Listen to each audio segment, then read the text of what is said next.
Thank you. We're now live. Happy peaceful transfer of power. Amen. Okay. So we have with us Gus Seelig and Jen Holler. Jen, is it true that John retired? He did. He retired from Downs, Racklin, Martin and government affairs work. He's thinking about his next step. So far, Wow. he's been making awesome dinners every night. So it's working out great for me. Wow. Does he deliver? I'll check on Windsor. Okay, well, you guys are obviously far from newbies to this process. I'm going to turn it over to both of you, however you want to do it. Essentially, we want to get is an update from last September of what you've been doing and what you see in the future that needs to be done, either continuation of your programs or new ideas. And I'm sure you could talk for hours on it, but you've got about 45 minutes. So I wouldn't be surprised if there's a presentation in the offing here. Mr. Chairman, for the record, Gus Seelig, Executive Director for the Vermont Housing and Conservation Board. And with me is our Policy Director, Jen Holler, will share the presentation. I am not great at screen sharing, so I'm going to try to get a presentation up. We will cover the coronavirus relief funding, as well as other activities, including we usually do not spend any time in your committee, but we have some important economic development work we do and rural economic development work. So we've got a few slides on that.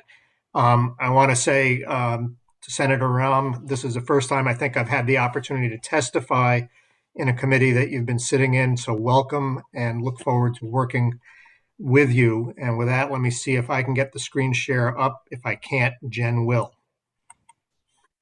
Well, you're doing that, Gus. I started in general housing and military affairs on the House side, and so we did cross paths then. You cross paths in Ways and Means. Ways too. and Means, yeah. I mean, Keisha and I served together on Ways and Means for what, 4 years? Yeah. Okay, so here we go, and let's see. Gus, have you sent this to Nathan? Is it up on our website? I believe it is. I think Jen sent it to him this morning. So, thanks, Jen. So just as broad overview, this is what our statute tells us to do in 10 VSA Chapter 15, and I just want to make note that it is about not just housing and conservation, but economic vitality and quality of life for Vermonters. The map here that you see is actually... We don't see anything, Gus. Well, then I'm going to stop trying to screen share because that's not working and ask Jen to do that.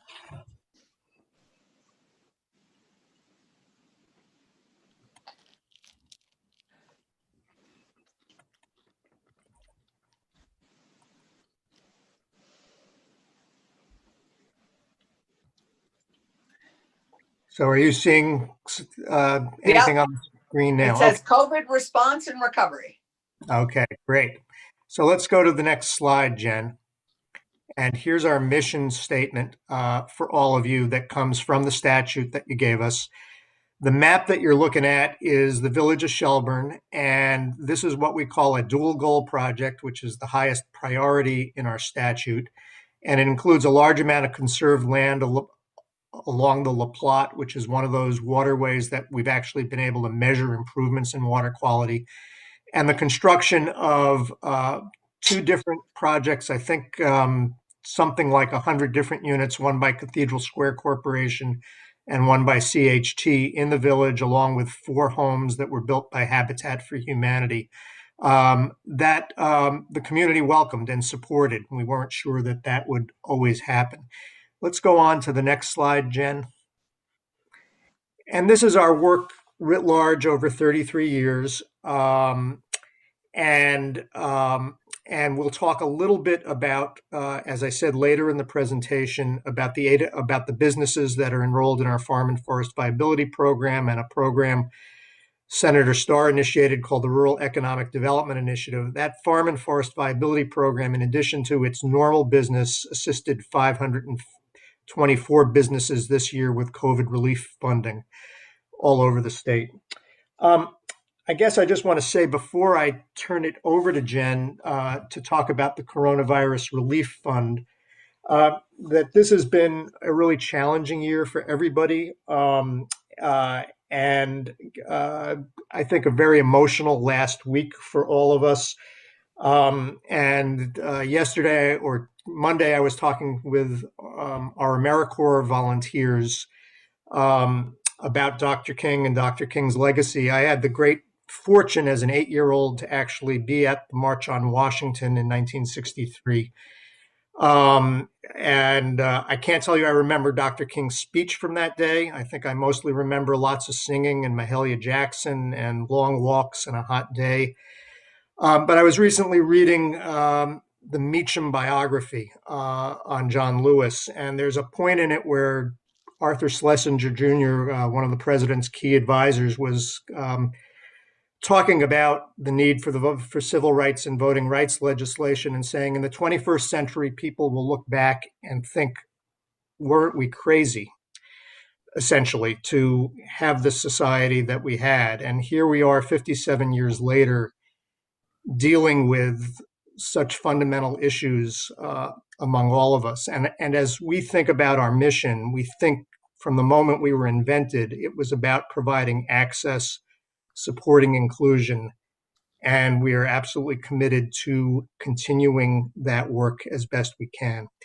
There's a number of other public policy goals that we can achieve through our work, and that's included water quality, it's included smart growth, it's included climate, it includes dealing with the opioid epidemic and supporting recovery residences and the creation of them. It's about community gathering spaces. It's also about providing, in a time where we need to be socially distant, places for people to recreate safely outdoors. And it's very much about providing access to housing of all types, from rental housing to home ownership. So with that, I'm going to turn it over to Jen to talk about what we did with the CRF funding, that we thank you for your enormous support in providing funding to us to get out to your constituents to help people in great need in this crisis. So Jen, the floor is yours. Okay, so an enormous thank you for entrusting us with a large amount of the coronavirus relief funds. Over the course of a few bills, you allocated $34.25 million to VHCB, and you did dedicated CRF for housing for a number of other entities, and we've coordinated with them. You'll hear from others later this morning, but our piece in that effort was to provide permanent housing and safe shelter for the folks who are experiencing homelessness related to the pandemic. And at the time, we had estimated with the funding you're going to provide, we'd be able to do about 250 new permanent homes. We've been able to achieve very close to that, and also made other improvements as well. What you see on the left here in the pictures, and we've gotten all around the state. At the top is an apartment building in St. Johnsbury, where 5 new apartments were brought back online and are now dedicated through the local coordinated entry system to folks who are experiencing homelessness. In the middle is the Upper Valley Haven. They made improvements there that allow the shelters, which are often very crowded, to make improvements to allow greater distancing and safety, and comply with CDC guidance. At the bottom is a housing development in Middlebury, where now 4 apartments will be specifically set aside and targeted to those who are experiencing homelessness, and they'll be supported with services. So here's a look at the results of that money. And I want to say also thank you for the confidence in VHCB. And you acted very early on in your first bill, S350, with some business recovery grants, and then the initial allocation to us in order to get started. It typically takes 2 or 3 years to develop a housing project. and we had just 6 months. So with that early signal, we were able to work and sort of activate the nonprofit housing network to go out and look for opportunities around the state for where housing could be secured in areas where there were a great number of people temporarily placed in motels, and we coordinated with the Agency of Human Services around that. And here are the results. You can see where we've gotten around the state. Each of the communities is listed. There are 247 new homes in 15 different locations that were acquired and or rehabbed and are now permanently affordable housing. We also made grants to 12 different emergency shelters around the state that have made the kinds of improvements I described just a second ago. Here, I'm going to run through a few examples just to give you an idea of the variety. It took a good amount of creativity, and there is quite a range of types of different housing that were made permanent and available to folks who are homeless as a result of this funding. So here's a big one. This is in Essex Junction. The former Baymont Inn and Suites was purchased by the Champlain Housing Trust, has been renovated, and is now 68 permanent apartments for people moving out of homelessness. This is a really unusual one. This is a former John Deere dealership in Rutland, which has now been completely rehabbed and is 9 apartments with supportive services in a collaboration with the local homelessness agency, the mental health agency, and the medical center down there. It's a highly energy efficient building. There will be services provided, and we've just learned that the cherry on the top is going to be a solar array that's going to be paid for by VLight, the Vermont Low Income, with some old energy money. You might recall that there was a proposal in Burlington because the low barrier shelter had to close down because it couldn't be safe in a COVID time for some shipping containers to create a new near Sears Lane. And there was a variety of opinions about that. Our board actually declined to fund that proposal when it came to us. We kept working with Anew, which was the proponent of the proposal, and they eventually were able to purchase and renovate and get done by December 30th, changes to the Champlain Inn, which will now be 33 units and can house up to 50 people along with services, and there's also office and community space there. We've helped, among the shelters that we've provided, there's one in, that we've assisted, there's one in Rutland and then in Windham and Windsor County.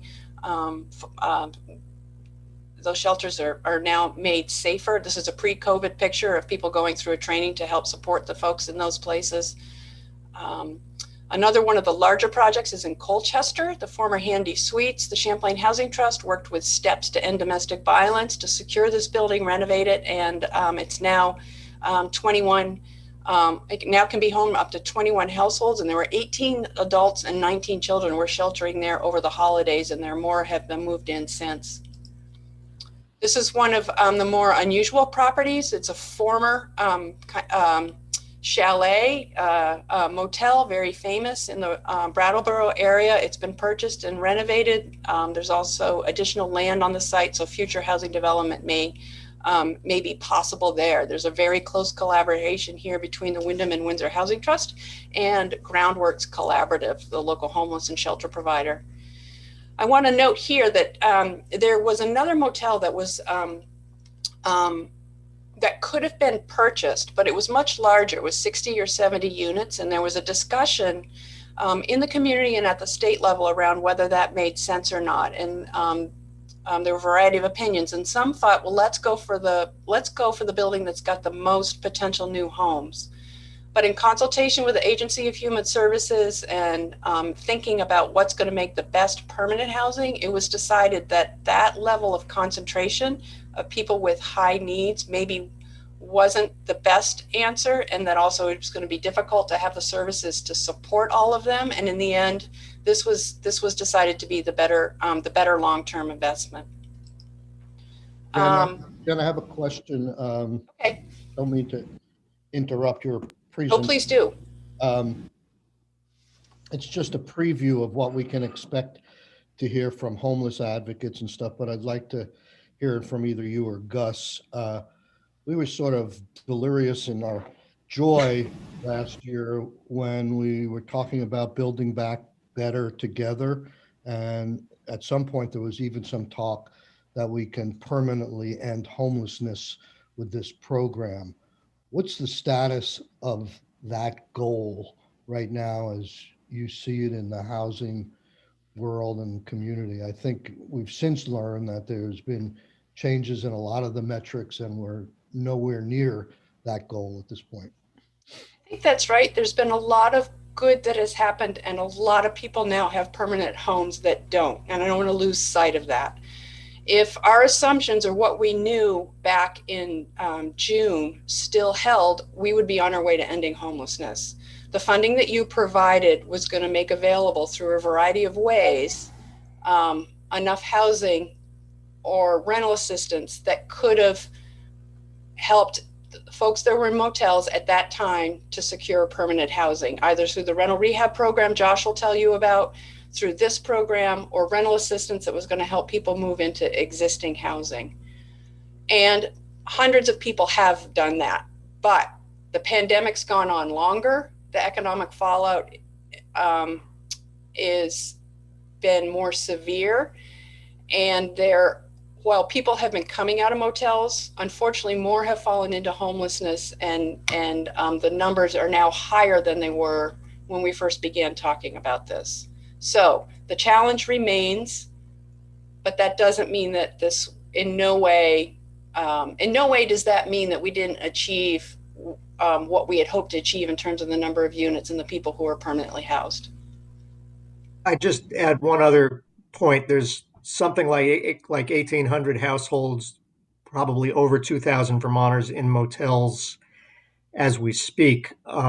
And there are a number of them that have rental assistance vouchers that have been issued, but there isn't enough housing. And so we continue, and we said this last spring, to say a big part of the problem is a supply problem. And in Vermont, and we're not the only place experiencing this, without increasing supply, we cannot solve this problem. So our long-term work of adding homes across the state needs to continue. It's a continuing need. We have a shortage.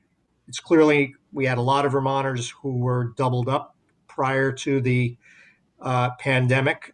They were never counted under the official HUD count as being homeless. And those are households that found it probably was not safe to be doubled up. So that's added to this. But we clearly have a supply problem that we will need to continue to address in order to get at this issue. And we're doing it at a time, and we'll get to this at the end of the presentation, where real estate prices are going up in many markets, which is going to close off access to some folks. Okay, I apologize for that diversion, but I want us to center the committee and where we're ultimately going to go with a lot of this. And we're going to hear a lot more from other people on homelessness services and supply. So I just wanted to get that out on the table. So I'm sorry, Jen, why don't you continue? Okay, and please do interrupt at any time. It's one of the disadvantages of the screen sharing is that it's harder to see where people may have questions. So I'm going to keep running through a couple different examples of the new homes that were created. So some zero energy modular homes have been purchased and placed on empty lots in mobile home parks. So here's one in Bristol. 5 more will go, and there are 3 that are going to be installed there, and 5 more are going to be delivered to parks in Bradford and Hardwick. And again, those homes will be made available to homeless families that are referred through the local coordinated, the local continuums of care and coordinated entry system. How much do they cost? Total cost of siting one of these new homes? All in, they're about $175,000, including the frost wall foundations that HUD requires and the solar package to help make them a zero energy home.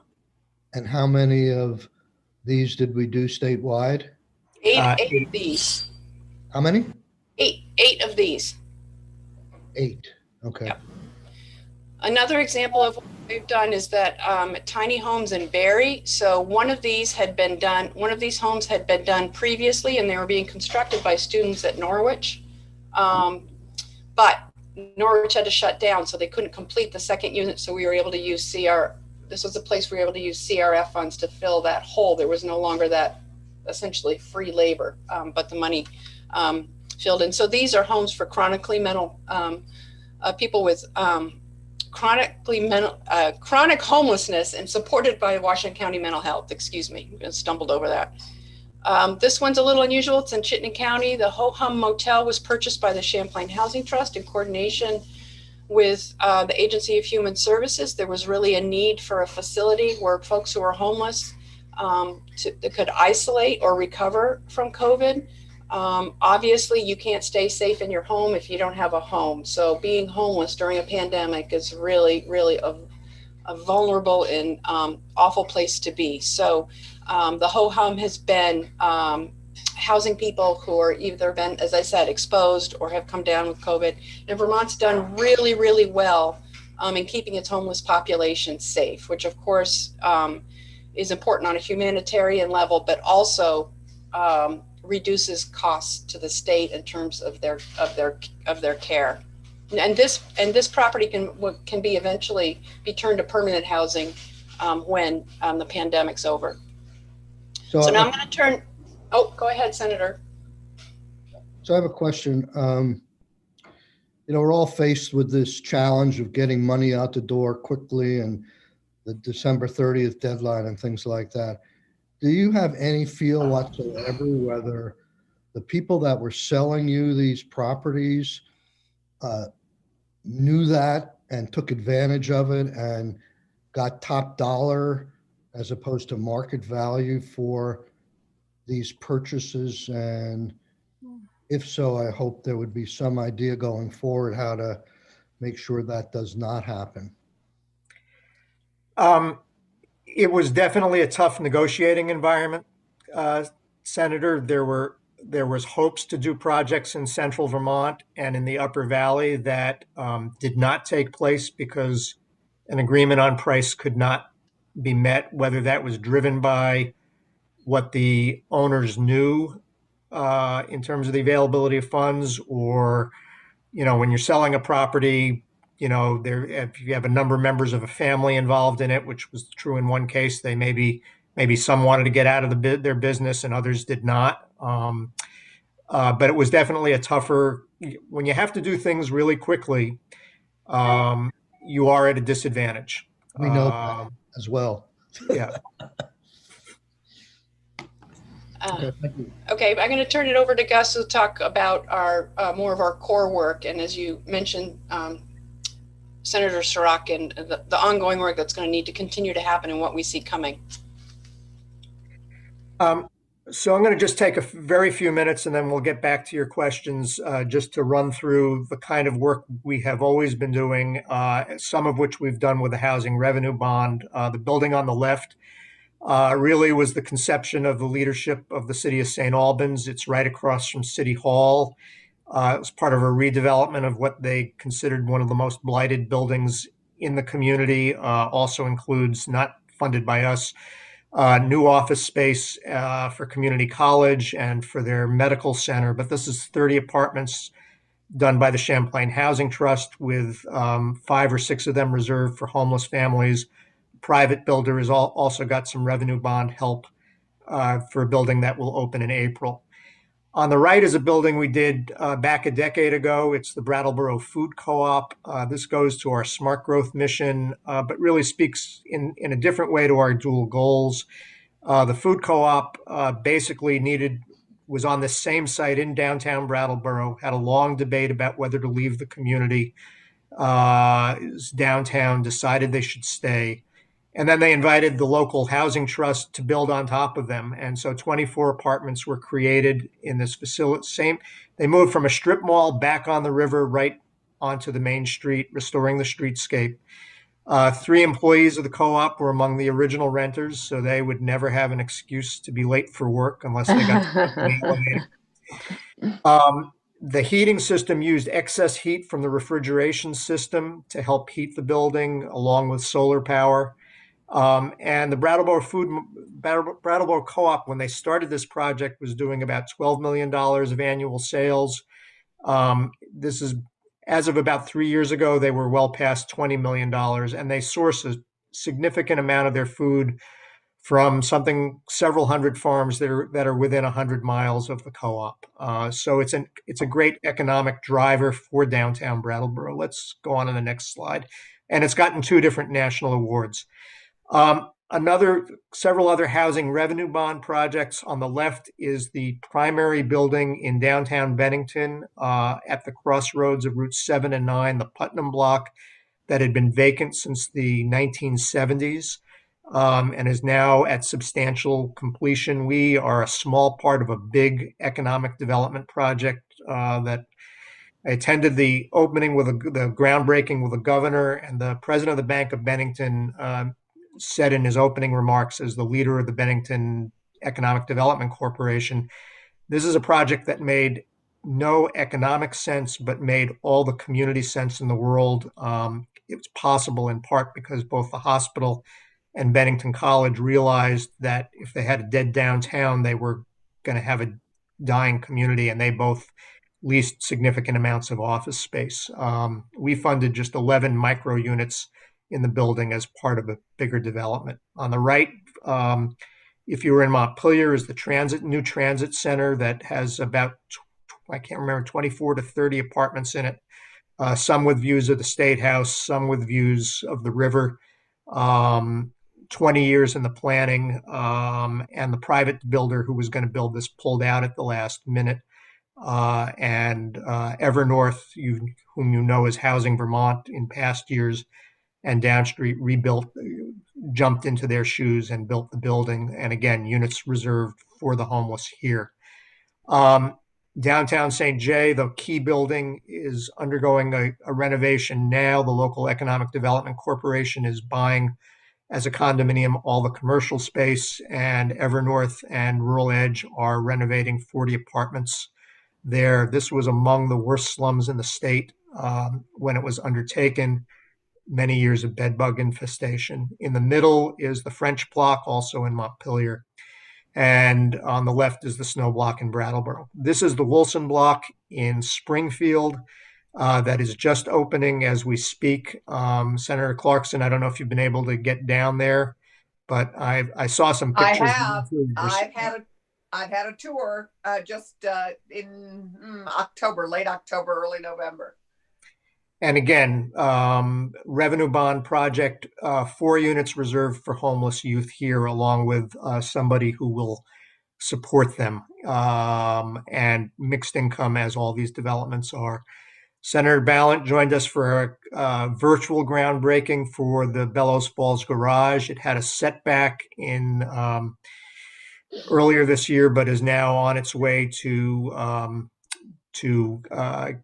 get it in terms of the cost of this building. And they thought they'd be able to save the whole structure, and found that that was going to be too costly, but redesign is on its way. And this is the redesign, and we're confident it'll be under construction this summer. And we saw this on our tour. We saw That's this right. site You on did our walk tour, by just it. like- Yep. Yeah, and just like we saw the one in St. Albans. Yeah. So I won't spend a lot of time on this slide, but housing is an economic driver. Tom Cavett has said that in the past, that when you're trying to climb out of a recession, it creates jobs like almost nothing else will. It generates taxes, and let's just keep moving along here. This is a project that we undertook, again, with the revenue bond in Hartford, that I think the committee visited at some point, or visited the site. There are 24 additional units under construction. Again, 30 apartments with 25% of them reserved for homeless families.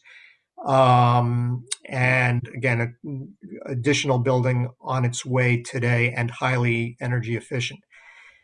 One of the points that is in our statute that our board is told by you to consider, is how to leverage the state's investment. We made a higher investment with housing revenue bond funding than we usually do. And we're about 20% of this deal, but 60% of the project is coming from private equity investors using something called the low-income housing tax credit. And so there's a huge amount of private investment that makes these deals happen, along with some other federal programs and private lending, or lending through the Vermont Housing Finance Agency. So we're always looking to take what you give us and get as much bang for the buck and create as much construction activity as possible, having the economic multipliers and the job creation that I think this committee and your colleagues have always sought. Let's keep moving, Jen. We do focus a significant amount of our work on single-family home ownership. I wish it were larger, but you've asked us repeatedly to focus on the most vulnerable Vermonters. But one of the things that a housing economist will tell you is when people are shut out of the home ownership market, it actually creates more pressure in the rental market. So the people who are at the income levels that are at the top of renters, when they're competing with very low income people for the same housing, they end up winning, and people with more modest incomes end up in more desperate situations. We do a lot of rehabilitation work with our housing. This was the Champlain Housing Trust's 500th home. It was a wreck of a building when we took it on, and it is now a really wonderful spot with substantial rehabilitation. We've invested in about 1,200 of these homes across the state, and because we use something called shared appreciation, they have now become home to more than 1,800 families. In other words, upon resale, they stay affordable. We work extensively with Habitat for Humanity. It's usually 5 to 7 homes per year, but it now totals more than 120 homes across the state. So it's small but steady impact, and it is perhaps the most affordable home ownership option we have, because both the future homeowners and volunteers from the community help to build the homes. So except for where you need licensed trades, you're getting the labor greatly discounted. This is the conversion of 19 rental units at 40th and Allen into home ownership, again, with us providing down payment assistance and some renovation work. Let's keep moving through the show. And this is a story of a home this is the quintessential Vermont Cape in Brookline, Vermont. We made a $12,000 investment in this home back in 1993. A family of 4 bought it. They lived there. There was a divorce. Ultimately, the woman who stayed there with her kids remarried. They sold it in 1998 or 2000. They got some equity out of it. A new buyer came along, single mom. She was there for several years.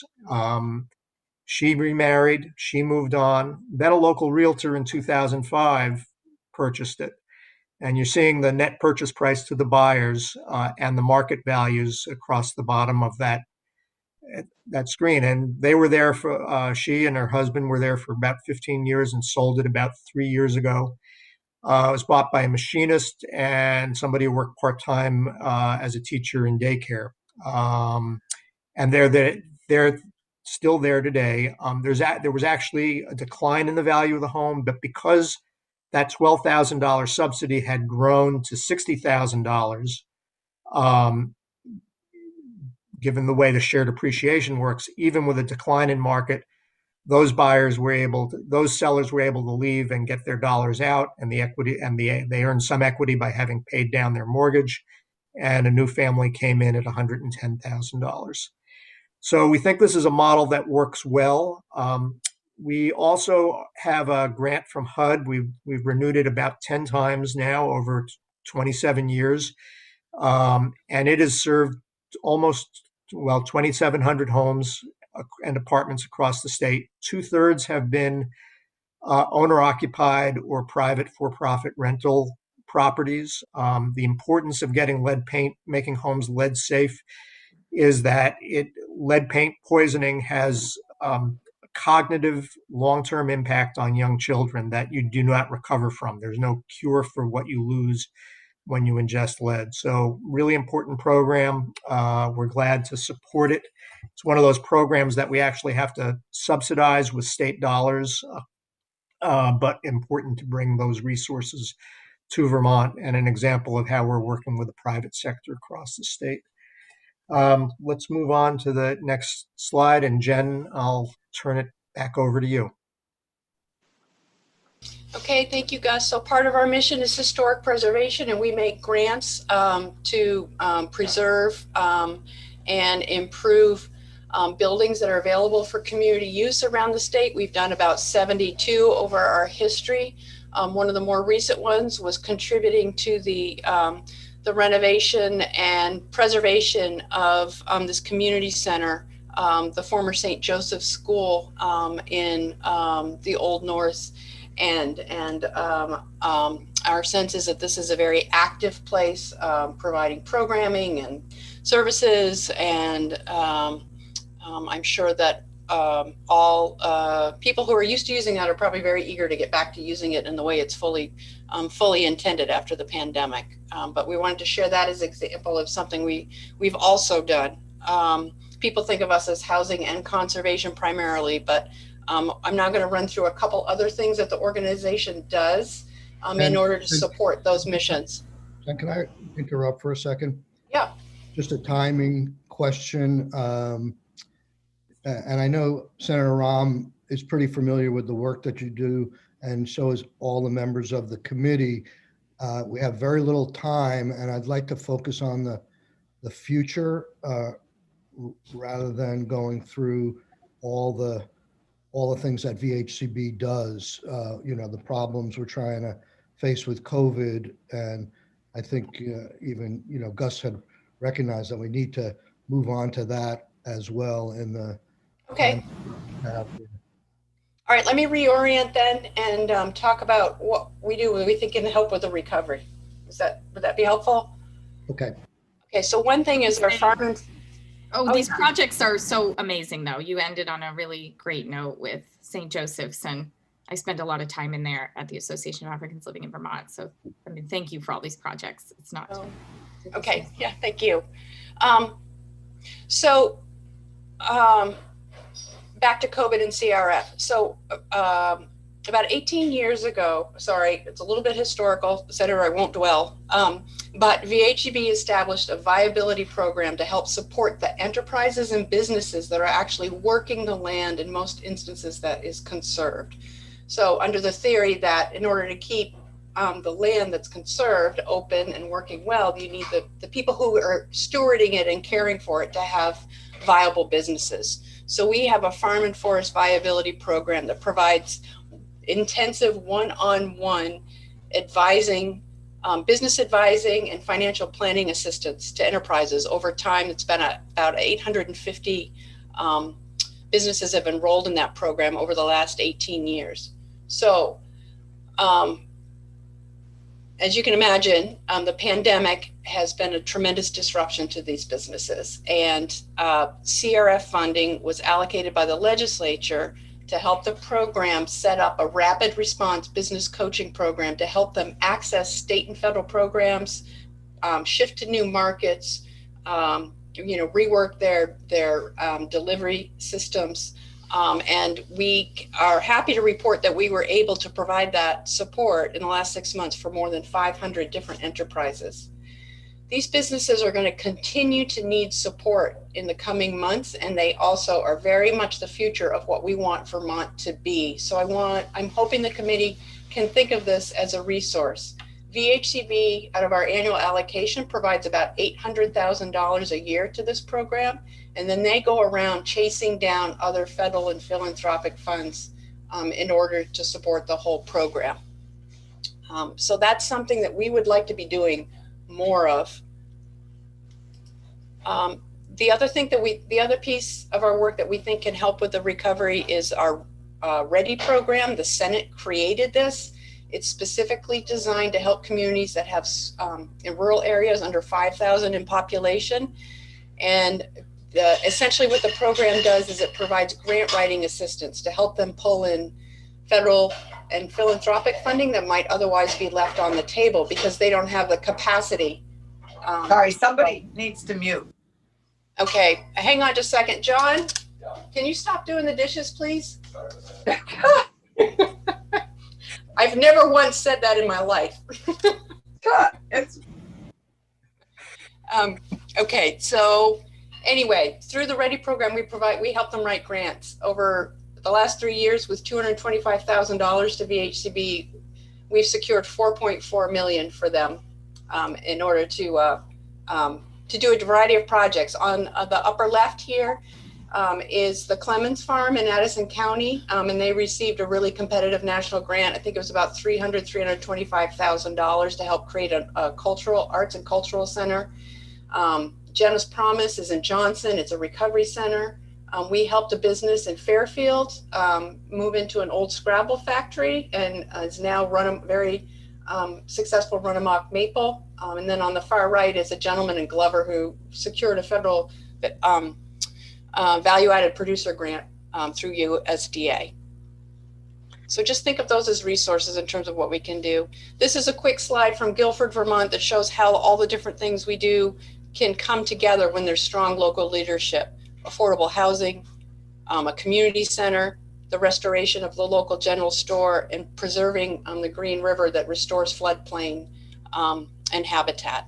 So I'm going to keep moving along quickly. Hey, Jen, this is Becca. Can I just say, Yeah. Katie Buckley was really instrumental in helping revitalize the country store there, and just like to give her a little plug. She's still doing really good work in Southern Vermont. So Absolutely. You know, the state money in Montpelier is great, but you really can't make much happen unless there's strong local leadership. And Katie was fantastic down there in Guilford, and they for a small town have really pulled in a lot of resources to strengthen their community. she is a force of nature. Yeah. Okay, I'm going to hand it back over to Gus about what more we'd like to be able to do. So as you can see in this slide, there is a lot more for us to do. And I guess I would just say that as you think about your economic development and your housing missions, we're a place that it comes together. There's clearly a long pipeline of projects that we can be doing all over the state. I think, Senator, Mr. Chairman, that's why you've been so interested in doing another bond for housing. I would just say to you, as Jen has just indicated, that our conservation programs are also contributing to economic recovery. Historic sites like the Daisy Turner Homestead is important to both to our heritage and to our travel and tourism, as is a site like the Clemens Farm. But even with our farmland work, and this goes to the generational demographic challenges, half of the time that we conserve a farm, it's to promote an intergenerational transfer, to deal with a demographic challenge of Vermont. And young people are using the sale of development rights as a way to get into farm ownership. So it's really important. But in every direction we look, whether it's rental housing, recovery housing, the need for mobile home park investment, Senator Ballant is well aware of our work with Tri-Park. There's just tremendous need for us to continue to attack it. One of the problems with the current federal package that you will undoubtedly discover is we're grateful that there is a huge amount, $200 million of rental assistance. We only spent $25 million for rental assistance out of the CRF funding. And it'll be a challenge to use all $200 million. There's apparently more in the president's next proposal. There's nothing to provide for capital for housing. And so to get to that question of balance and providing more units, we're going to need your help. And I think there are two ways to do that. And one is by impressing upon the federal delegation that we need more help, but the other is to work with your colleagues. And this is our very last slide, or not quite the closing slide, but the transfer tax. I sat in the Senate Finance Committee when it was raised back in our second year of existence, when Act 200 was passed. It was passed primarily because it would be a barometer of what's going on in the real estate market. And pressure in the real estate market upward makes housing and land harder for people of more modest means to access. This data is provided through the Housing Finance Agency, and what it shows you is that there is a great increase, and this is a few months old, through October, in homes selling above $300,000, $400,000, and $500,000. That's what's generating the increase. We should probably think about this as a one-time or maybe two-year phenomena. And I would say to you that we are a great place to park one-time dollars. If we do a lot as we did with the revenue bond, we make these investments and we don't have to, you can decide to ratchet it back.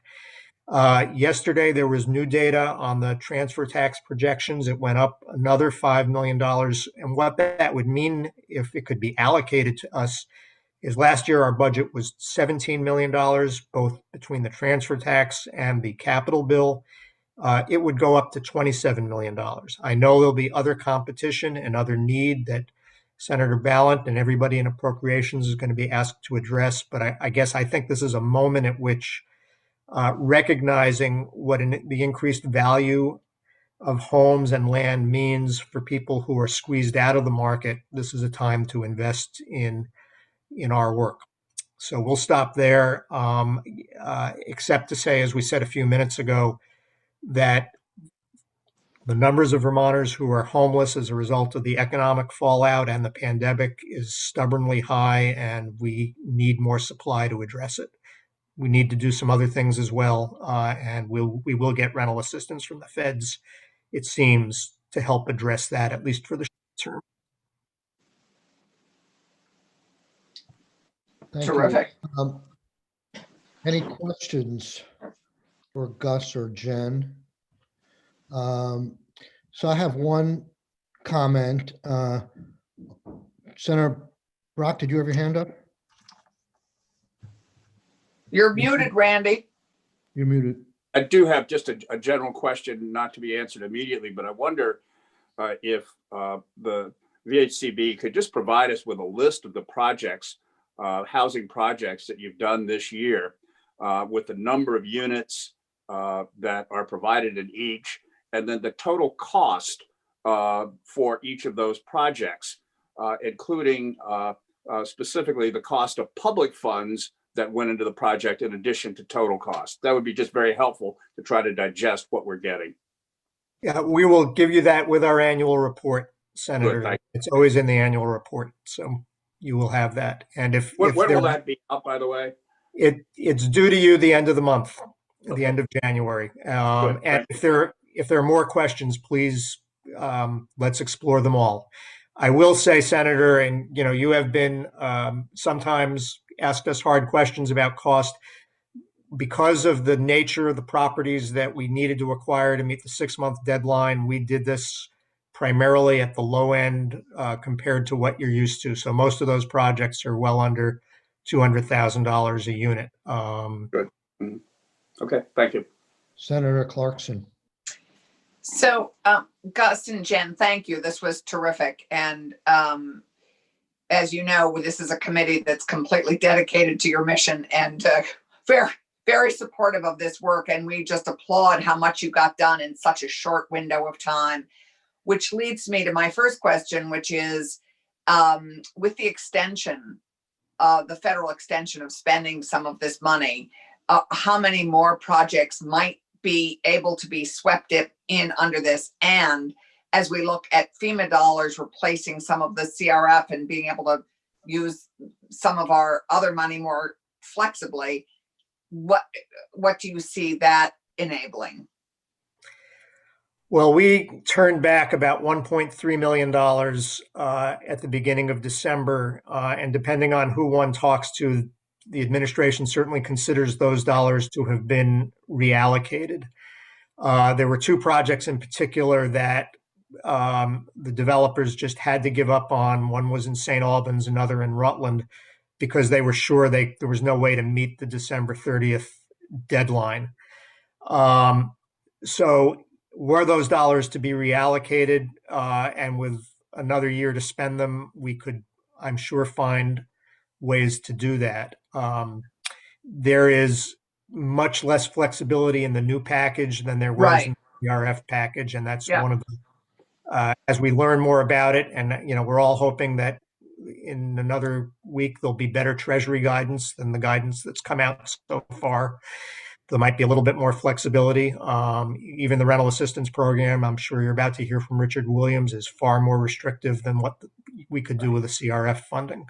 So we have challenges ahead. I know the congressional delegation will be happy to work and push for more flexibility from the feds.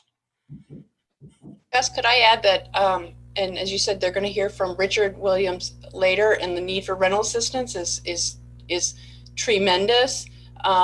We all have, to the extent the legislature could let Richard know how much he can have and let him get up and going would be fantastic. It's going to be administratively much more challenging than the last time around, and whatever isn't set to be used by September will be reallocated to other states. So we know there's a need for rental assistance, and to the extent the legislature can let him know early on that he's going to have a certain amount to work with and can get going, it's going to help the state be more successful, particularly with the tight strings that are around it, because it's going to take a while for those to change. Yeah, I double down on that, urging that Right. move that as quickly as possible and keep it moving, because if people are unable to pay rent, it's a problem both for them and for the landlords, even with an eviction moratorium in place. I have a comment, Gus. So you mentioned this committee, my interest in the first housing revenue bond and promoting a second housing revenue bond. I'm putting in another bill, as you know, with a second revenue bond. Several committee members have sponsored. Not naive as to the hurdles that faces, but we're very big into leveraging and matching and trying to get the most bang for our buck early on. That's why the first housing bond was so attractive to me. Even though it took $1 million or $2 million from your annual appropriation to pay the debt service, it got $37 million up front and out to build housing now, as opposed to what that $1 or $2 million could do over the next 20 years. So I'm looking to you guys to figure out any other creative ways to get money up front and leveraged, given the where we are and what the federal government is doing. And I'm sure a lot of people are going to have all kinds of ideas how to do this extra money that's coming in housing assistance. And I think you are very good at seeing the overall picture and leveraging money and matching funds. And so I'm looking for ideas from you folks as soon as you can get them to us. Okay, I guess I would just say, Senator, I would be completely supportive, much to the chagrin of the treasurer, of another bond. Given what the transfer tax is doing at this moment, if there were a way to capture an extra $10 million a year for the next 2 years for housing, that might be a good way to go as well. And I think we should just look at it, because this is Right. not likely a phenomena that would last. And I think that there is a great case to be made that we should capture this revenue and reinvest it, because it's a reflection, again, of an upward pressure in the real estate market that will make it harder for people to buy housing, make housing less affordable, make land less accessible as well. Well, and may I just say, given I'm one of the top 10 towns where this has happened, less houses sold, but at much higher value, totally squeezing out full-time residents, which is also a challenge that we're facing, which puts additional pressure on schools and education funding with fewer kids. I mean, we're just being gutted by seasonal residents. And we're not clear that they're all, many saying, oh, we're going to come sometime full-time, and oh, it's remote work now. But it's unclear as this sugars out how many will become full-time residents. And anyway, it's a phenomenon that is a huge challenge. So that reinvestment of that 10 million in full-time affordable housing in communities that no longer have any affordable housing is incredibly important. Okay, for the people who are new to the committee or witnesses, we're now taking 10-minute breaks on the half hour. So we will break On the hour. on the half hour. We're Oh, now, yeah. Oh, right. I see what you mean. we're now at 9:35. We'll reconvene at 9:45 and we'll start with Richard Williams. Thanks. Thank you you. all. That was great.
Michael, I'm not sure if you saw my comment in the chat. I have not. You know. It's just a little sound check, like view check or whatever at 10:30. Okay. And then I'm on at 11:30. So I don't think I'll miss more than a few minutes. Good, thanks. Okay, I guess we're at 9:45, so we're ready to go, Nathan, and we are still live. And we're going to talk about the rental housing subsidy program, which was run by the Vermont State Housing Authority. So Richard, there you are. Hi, Richard. Why don't you give us an update from September? You can also give us a little bit of the historical background to refresh our memory and for our new member, and tell us where we are and what you see as a need going forward. And I assume that you, better than anybody, might have a bit of a handle on what was passed in December in Washington, what we might see from the Biden administration, and what your needs are, what holes you've seen other than just continuing the program, what tweaks you might want to make to the program. So I'll leave it to you to go forward. Thank you, Richard. Please introduce yourself. Thank you, Mr. Chairman. My name is Richard Williams. I'm the Executive Director of the Vermont State Housing Authority. I've also asked Kathleen Burke to join me today. Kathleen is the Director of the Rental Administration of our rental assistance programs.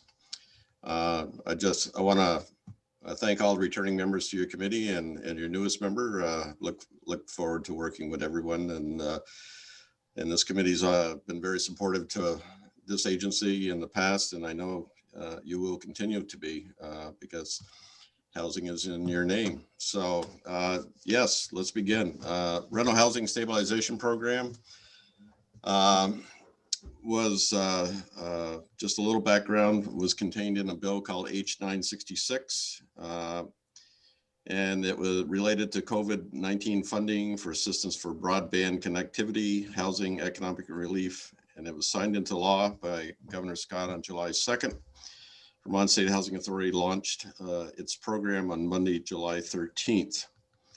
The Rental Housing Stabilization Program provided rental arrearage to the landlord for the actual amount owed by the tenant, or the VSHA payment standards, which we established for the Section 8 Housing Choice Voucher Program, whichever was less.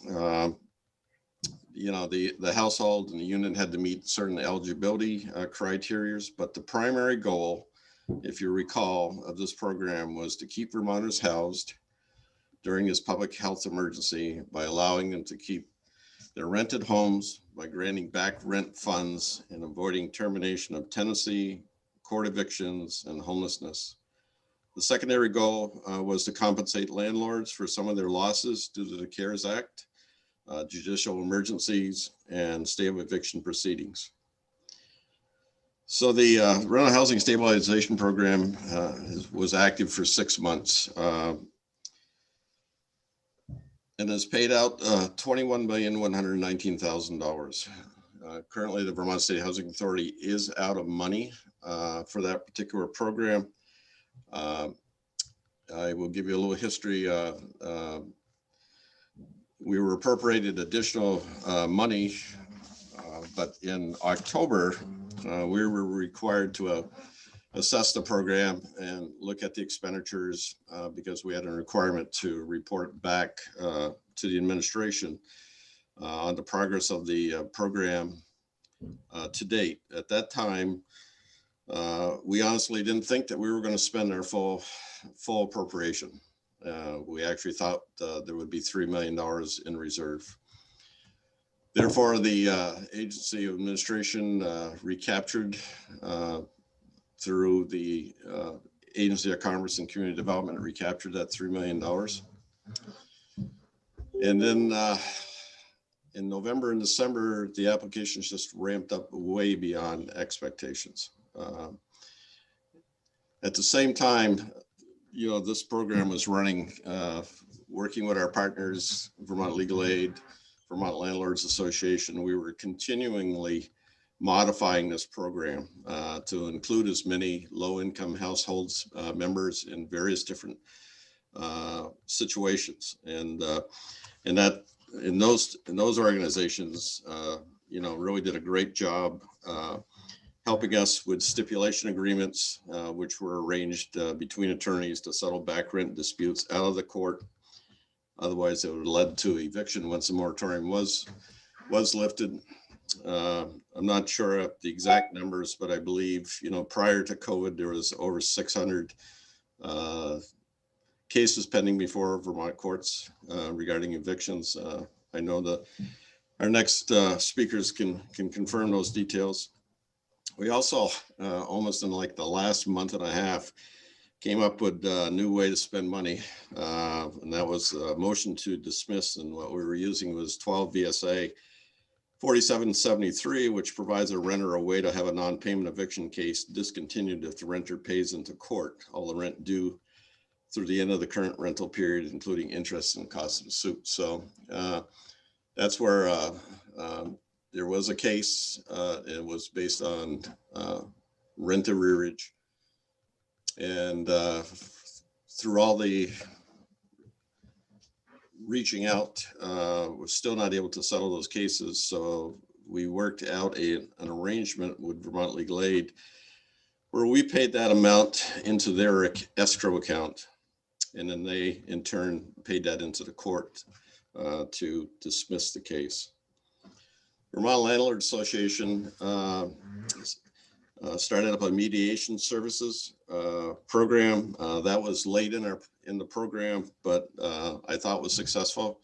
And Angela will be able to tell you how many cases that was settled through that process. But I thought that was a great pilot program. I don't want to really dwell on a lot of the report. I did post it up for the committee. I also posted up the landlord survey that we sent out about a week and a half or so ago. And at that time, there was about over 500 landlords had responded to our survey out of, I believe, around 1,600 that we had sent out to people, to landlords that had participated in our program. And overall, the information that we gathered through that was that we really were able to reach out to the private landlord or the property manager. Now, this is based on responses, of course. So, but 93% of the responses said that they were a landlord, a private landlord. And of those, of those responses, 49% of them responded that they only owned 1 to 4 units. There was another 16% that owned between 5 and 10. So you can see that we really did reach down to the private landlord, and that was a goal of this particular program to provide some economic relief. So as I said, we spent $21,119,000. We were asked to come before the Senate Appropriations Committee last Thursday about this particular program, and they asked us at that time about the program, and we informed them that we have 1,500 applications currently that we are unable to fund, and it appears that that is about $2.8 million. So I think there may be some activity on that this week. It sounded like the committee was going to move that request forward. What that would enable us to do is to process the remaining applications, as we cut the application off on December 11th, because at that time there was no extension of the program. So we needed to and process those applications because we had a December 20th deadline looming on us to return any money that we hadn't spent to the Agency of Administration. So Richard, I'm Richard, sorry. how much were you spending in the last couple of months per month on the program? I can tell you the average payment was about $2,000, a little over $2,000 was the average payment that was made to a landlord. I can shuffle some paper here and I'm just trying to get at how much money you need until, let's say, town meeting day, till we can get a budget adjustment act signed by the governor to come up with an appropriate amount that gives you cover for how long you need it for. so I think you're thinking a different track than maybe than I was approaching. I was thinking that we would close out this particular program, Senator, by requesting additional $2.8 million. That would get clear the applications that we have here, and then we would look to the new program that the state of Vermont will be receiving, the $200 million that will be for a small state minimum for Vermont. And we would use that new program for future, Right. future payments. But wouldn't that lead to a gap?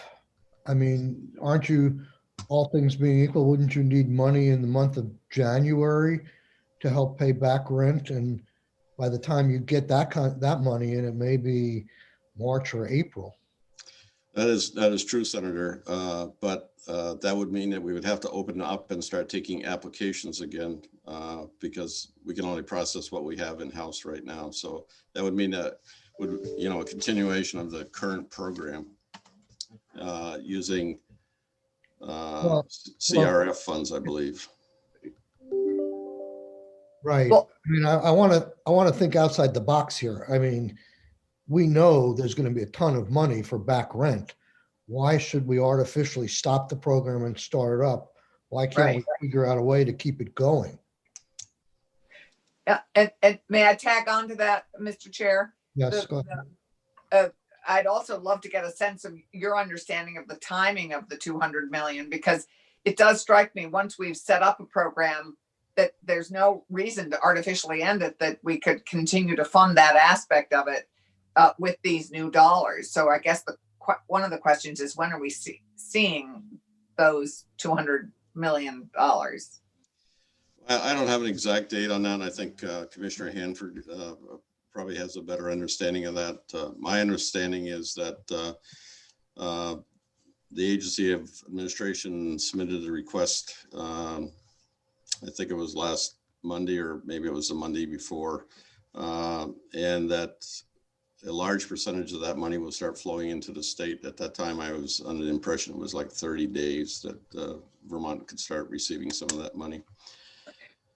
And then there's going to be a time period to actually set up a new program, because the new rules and regulations, the new program are just, I don't want to be discouraging, but we saw the current Treasury's FAQs yesterday coming out, and it's going to really slow down the processing of the applications, sadly, because they're running it very close to what a HUD federal rental assistance program would be, where we would need to verify income and determine that it was COVID related. Under this current program, we, as you know, you gave us a fair amount of flexibility. We were able to go back prior to March 31st to landlords because, as I said, this was a public health, and no one wanted to see anyone lose their housing or become homeless.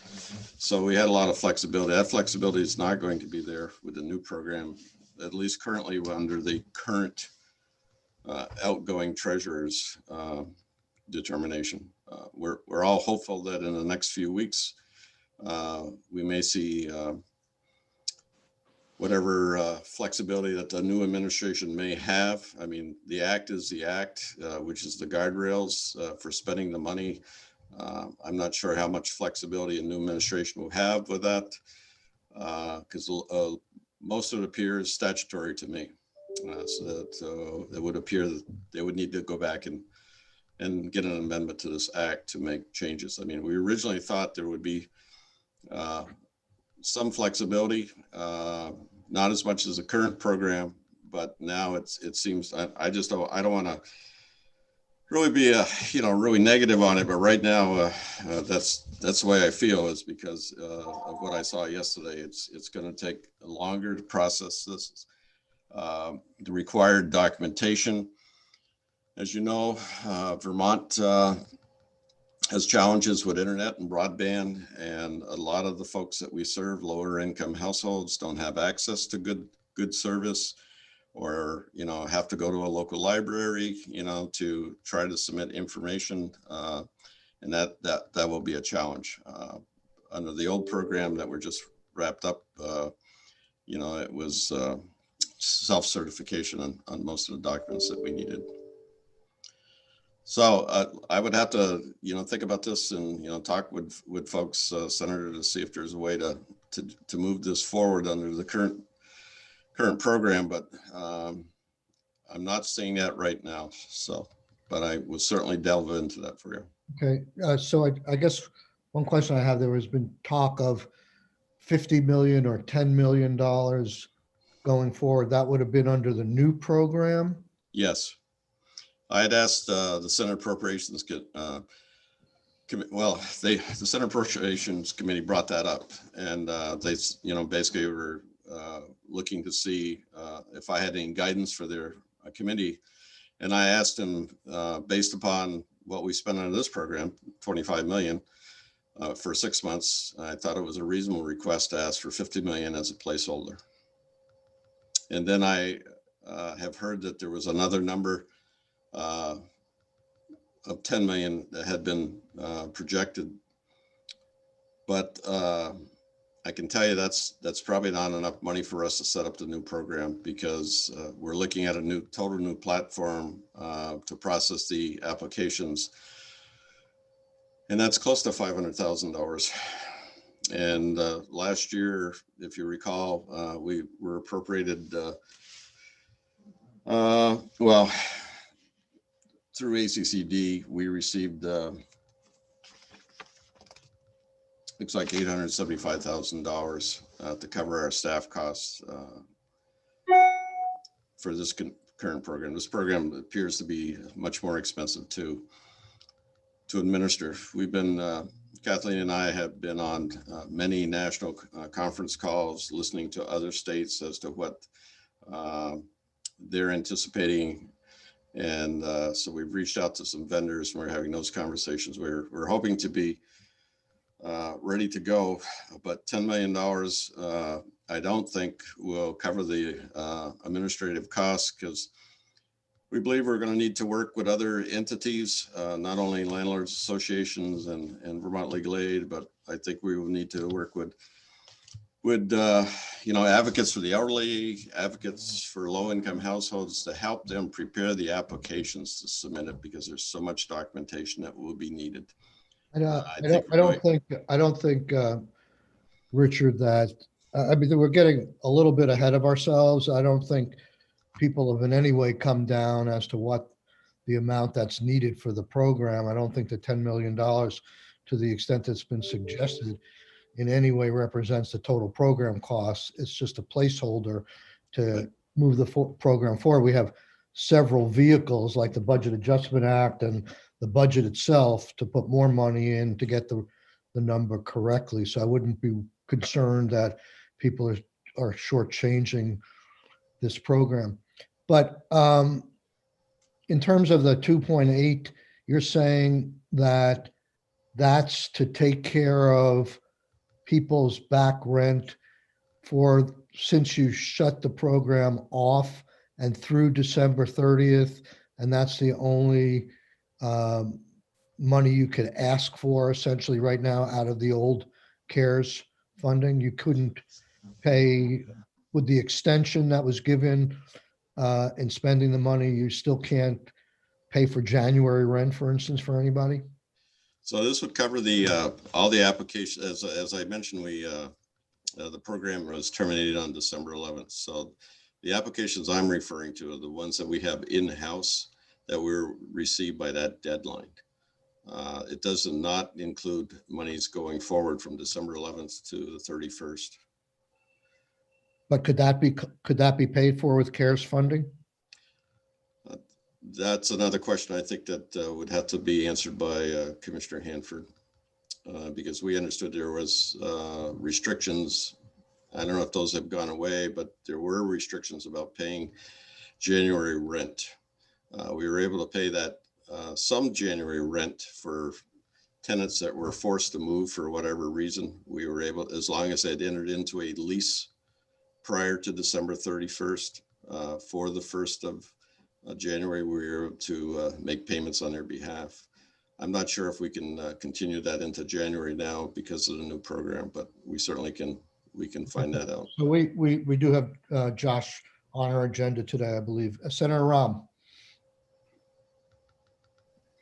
I think Richard started to answer my question, but I was just struck when I heard about the utility bill program and forgiveness there, that, you know, people had to kind of fill out a form. And so, like, for example, in Burlington Electric, there was only 20% uptake. So just trying to get a sense of, you know, people are so underwater and so burdened right now. It sounds like you can just do this without much paperwork or ways that this could get stopped up and people could not get the help. You can just sort of apply this to their what's owed, or how much do people need to participate? Are you talking, Senator, are you talking about the current program or the future program?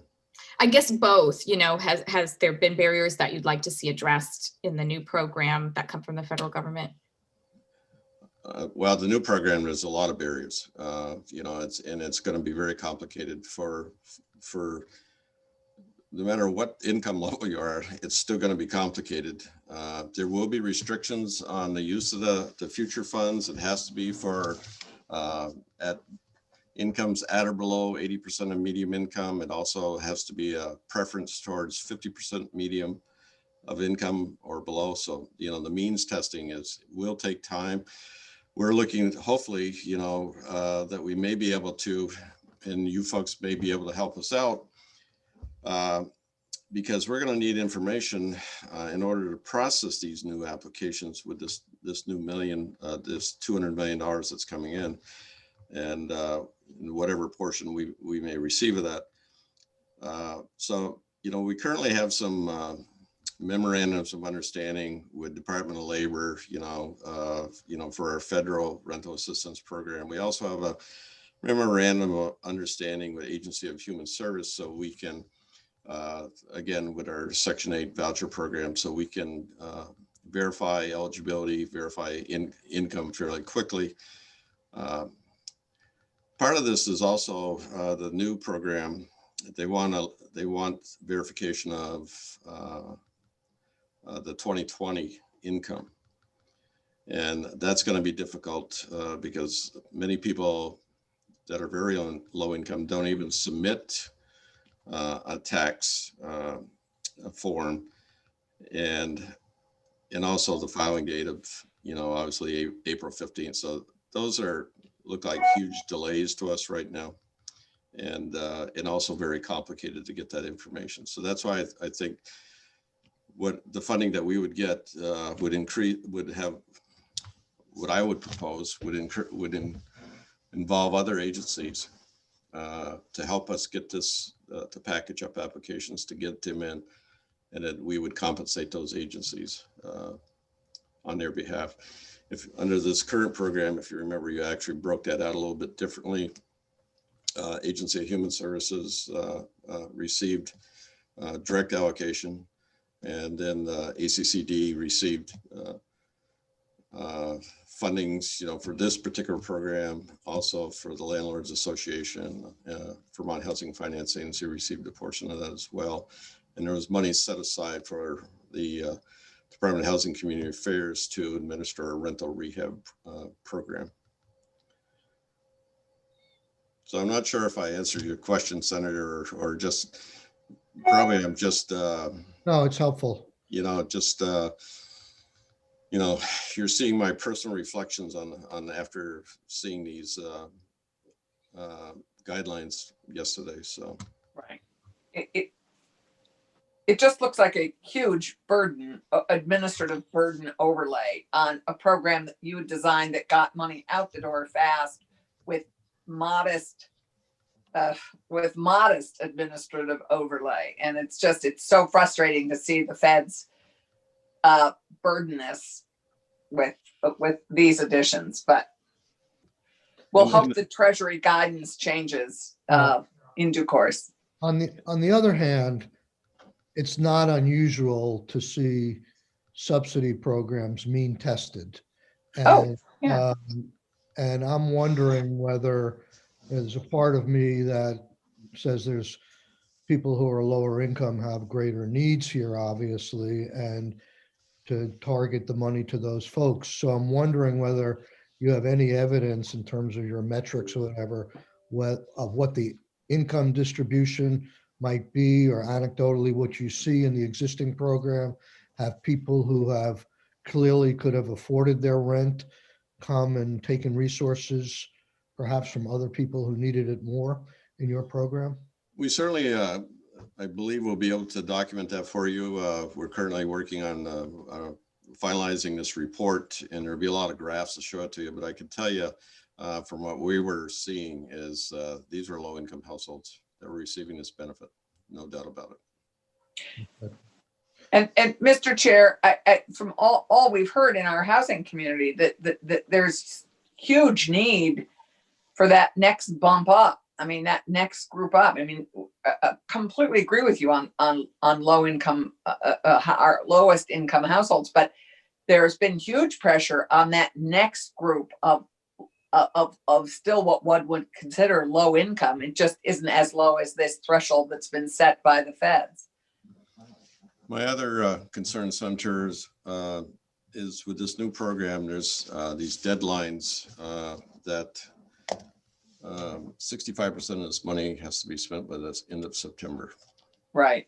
And therefore, we're looking at other particular programs, and I'm assuming that you folks will be as well, to see if there's other ways to chunk out big portions of this appropriation, and possibly could be used for, bumping up, the TANF supports for housing. Also, finding a way to use this money to support, the over 2,000 homeless folks that we still have in motels. I know there's been programs for vouchers to help the homeless, but I think you will probably, if you haven't already heard testimony, people are struggling to use the vouchers, even if they have the voucher. As you know, we have a huge lack of affordable housing here in Vermont. And unfortunately, this particular program that is coming in really and doesn't look like it's going to be able to do much for that situation. Looking ahead, to the current president-elect, I think, for a few more minutes, has proposed a substantial amount of money, as you know, a $1.9 trillion budget. In that, there is a proposal for additional vouchers. Again, that's good. I think that goes a long ways to support permanent affordable housing, because Vermont State Housing Authority uses its vouchers in many different creative ways, but we also use them for what we call project-based vouchers. And we've been successful in working with our for-profit developers and nonprofit developers to use those project-based vouchers in coordination with the Vermont Housing Finance Agency's low-income housing tax credit program. And we've created a lot of really deep affordable housing using those for very low income households that normally probably wouldn't get into that type of housing, because without rental assistance, Even at the low-income housing tax credit rent, many of them are not able to pay the basic rent for the unit. So we are looking forward to that, as you know, that has a long ways to go, but it does contain $28 billion for 500,000 new housing choice vouchers. It also contains some legal aid resources and other rent protections to help renters avoid evictions. His proposal has a $3 billion emergency solution grants to help prevent and respond to outbreaks amongst those that are experiencing homelessness. And there's $44 billion for the National Housing Trust Fund. So, you know, who knows what's going to happen, but it looks encouraging, but we all know that it's got a long ways to go before we'll see that money.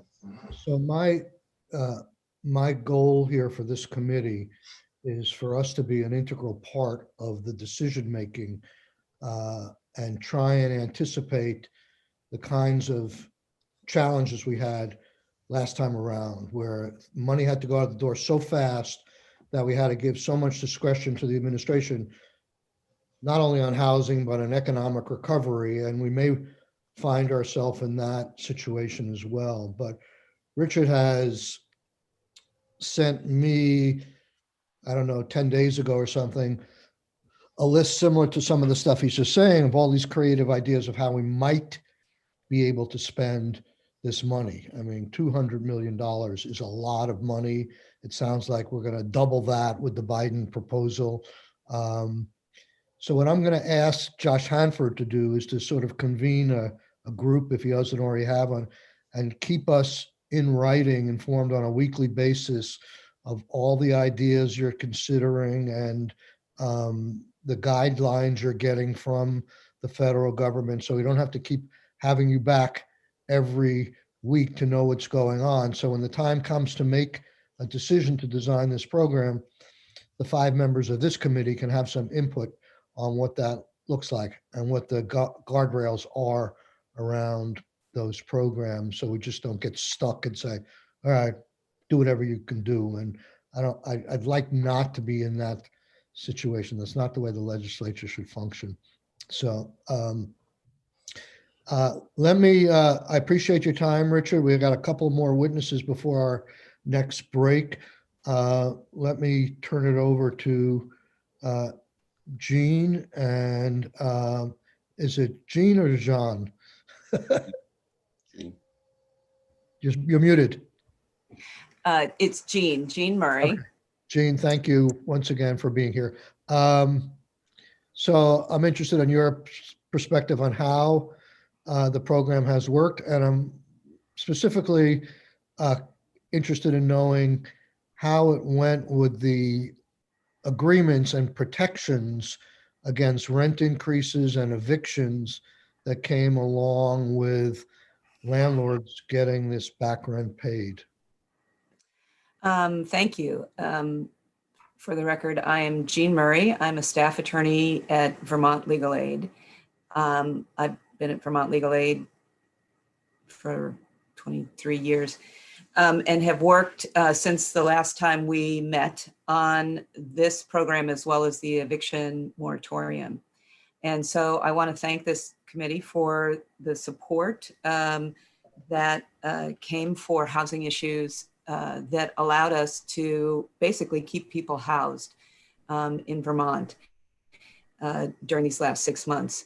One of the things that I want to say is that this rental housing stabilization program under H966 was enacted on July 2nd and was taking applications on July 13th.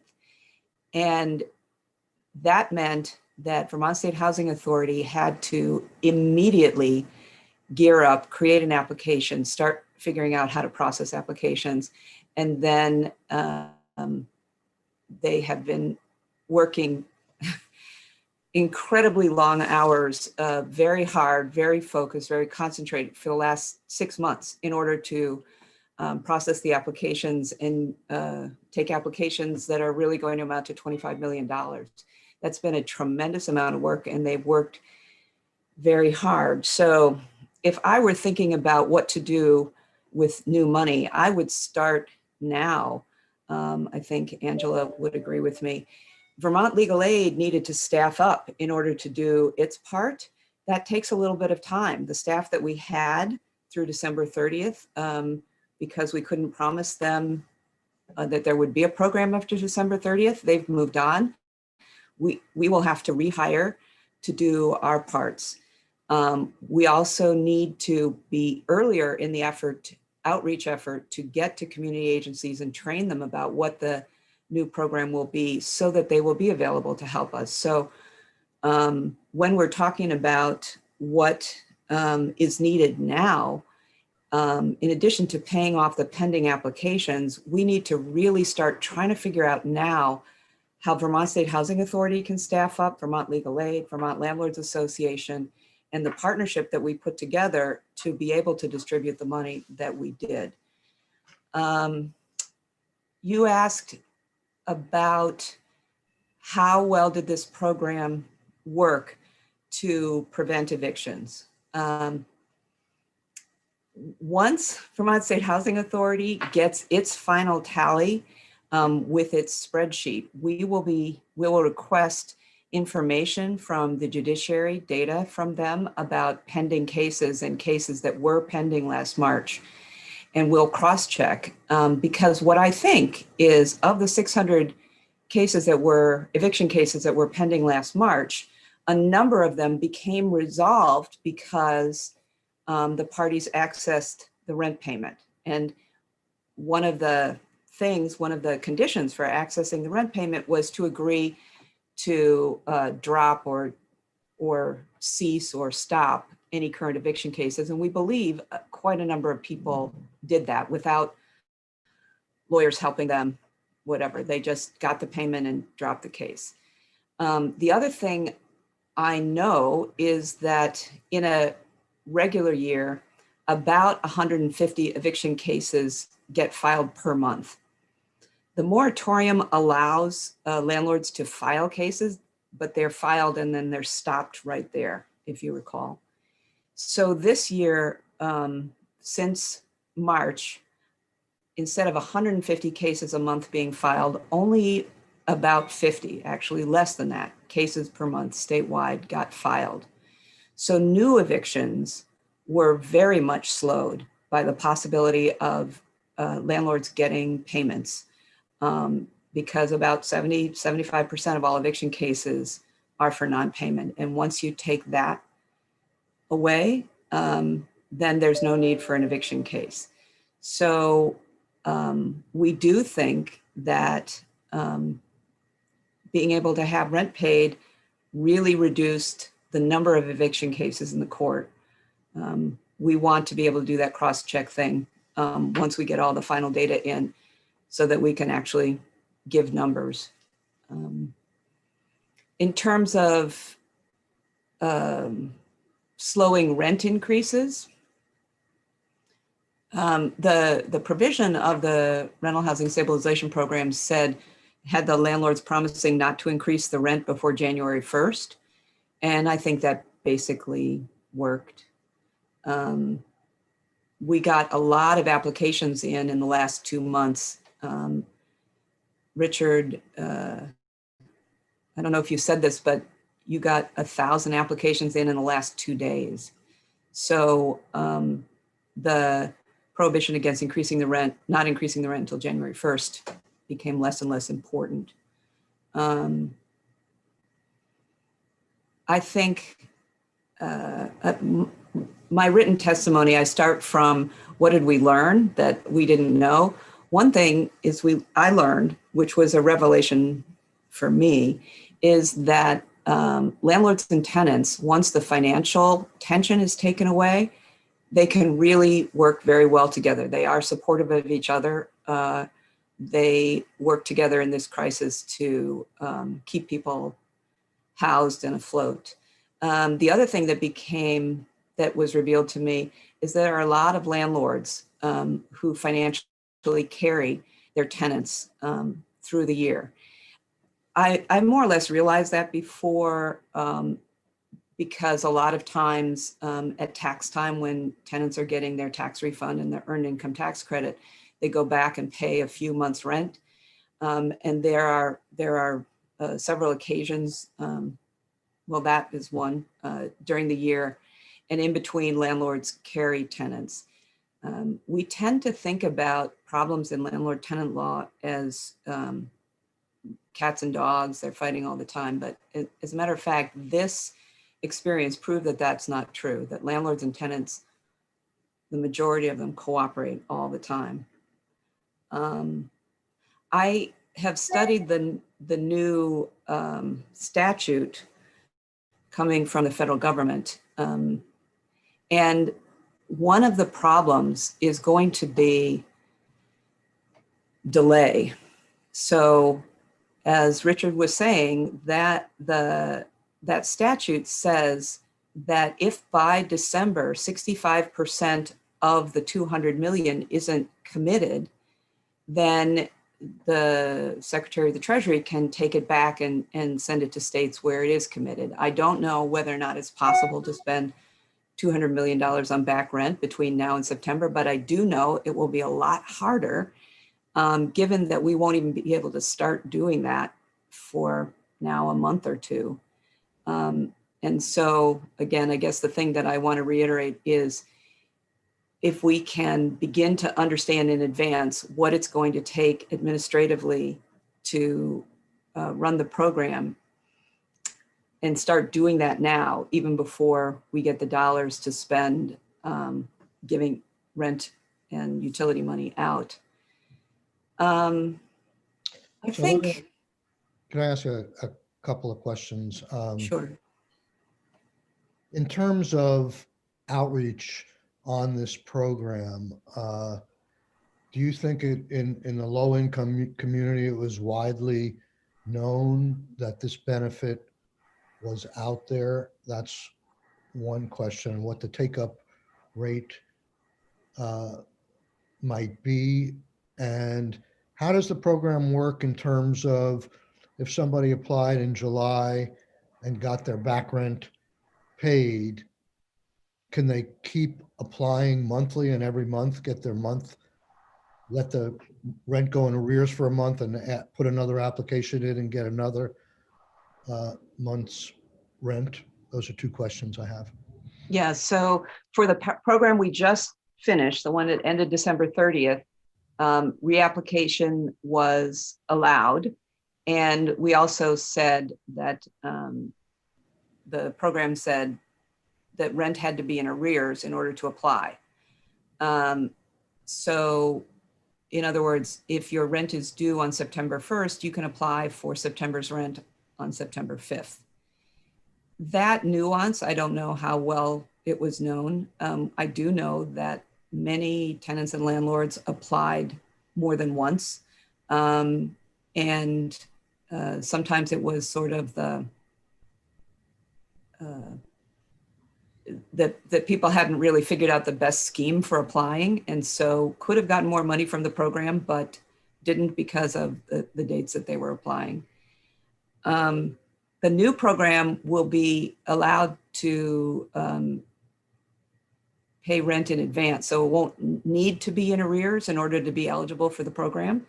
The tenant household applying will need to show that they have the financial need and some other things that need to show. And I can't really say enough how much different that will be administratively than what we just did. Senator Clarkson. Well, before you go, Senator Clarkson, I'd like you to give some thought and maybe some investigation. It sounds like we may benefit significantly for some bridge funding to get the next program up and running quickly. And one area that I was exploring last year, which I didn't make any headway, but I think it's still fertile ground, is that we have like $11 or $9 million in the renter rebate program that I can't imagine is going to have as much demand on it, given the $25 million that has been put in to help people pay their rent, and they're very similar populations. So there may be some excess general funds. I think they go to the Ed Fund, but the Ed Fund is now seeing an infusion of money that we might be able to take or borrow from to jumpstart some of the work you're talking about. So I think we should look at that. And you represent people that probably apply to both programs. And I'm wondering if you could find out whether there's less pressure on the rent or rebate program now that people have far less rent to pay. So that's something. You don't have to answer that now, but any kind of exploration you can do on that would be helpful. Senator Clarkson. You're muted. You're muted. I'm pulling a Sirotkin. We gotta get rid of that refrain, please. It's endearing. Yeah, but you do it just as much as he does, so it's not fair. I'm trying so hard to mute myself because, as you all know, those of you who I work with, the temptation to leap into the conversation is very hard to restrain. No, so I'm trying to be really good. I actually don't mind the tag. It is endearing. Anyway, the idea that rent can be paid prospectively is one that's possibly very attractive given how much money we're getting. And the question I have for you is, as we go into these discussions with Treasury, is like, how far in advance could we be paying rent? And could it be like a whole year or 2 years or whatever? I mean, that may be part of the creative solution that we look at, just saying. And the other tag I'd like to put, just like Senator Sirotkin just put that tag in about the rental rebate program, I'd like to put in the tag for another conversation about challenges within our eviction stays, because all of us as senators have faced nagging challenges with rental situations that are unhealthy and are violating the sort of spirit of the stay. And I'd like to put a stake in the ground for that conversation. I know Angela's been working really hard on a lot of these with landlords. I hear great things about working, and I've also gotten people from Jean's. So we're getting it from both sides, and would love that conversation to continue. For us to have that conversation a little later. But in answer to what the new federal law seems to be able to say is that rent can be paid for 12 months and up to 15 months if the state determines the need for doing that, but it must only be granted in 3-month increments.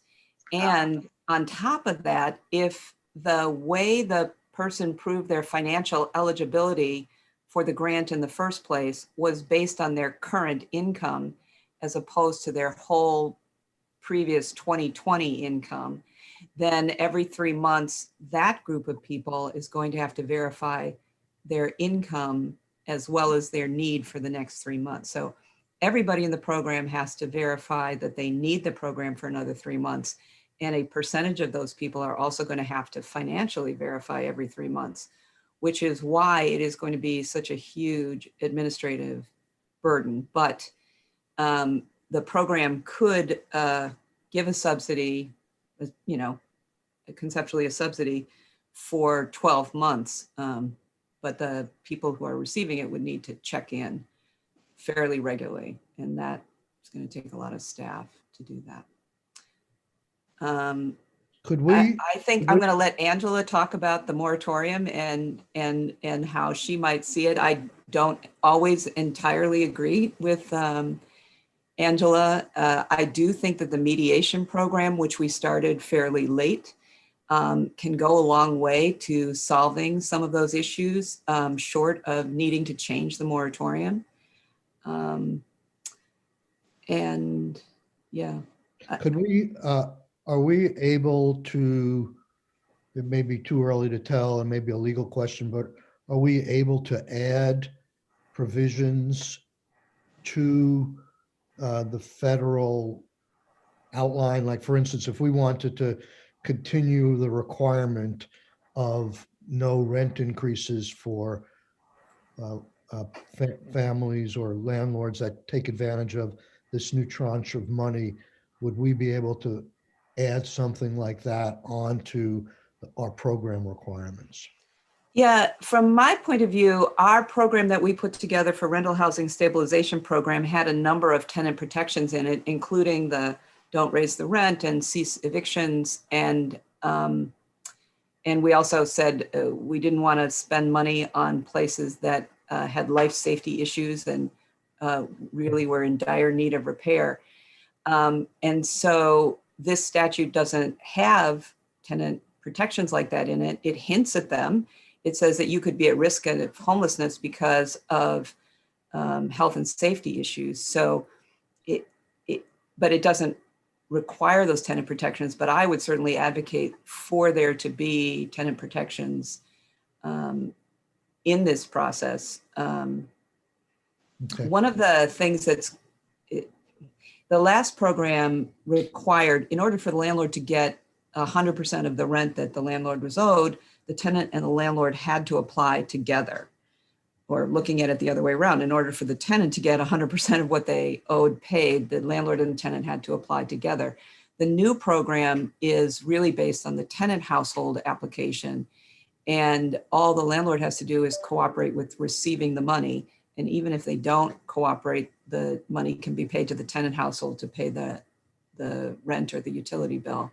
So I don't know how much it's going to be about being able to make landlords promise to do certain things, but it seems like that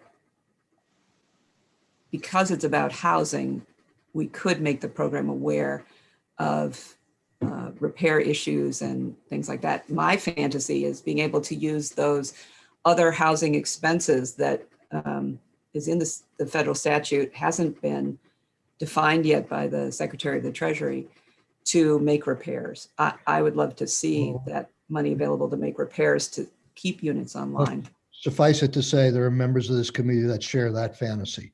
So we're going to move on to Angela, because we only have a few minutes. Thank you very much, Jean. Thank you.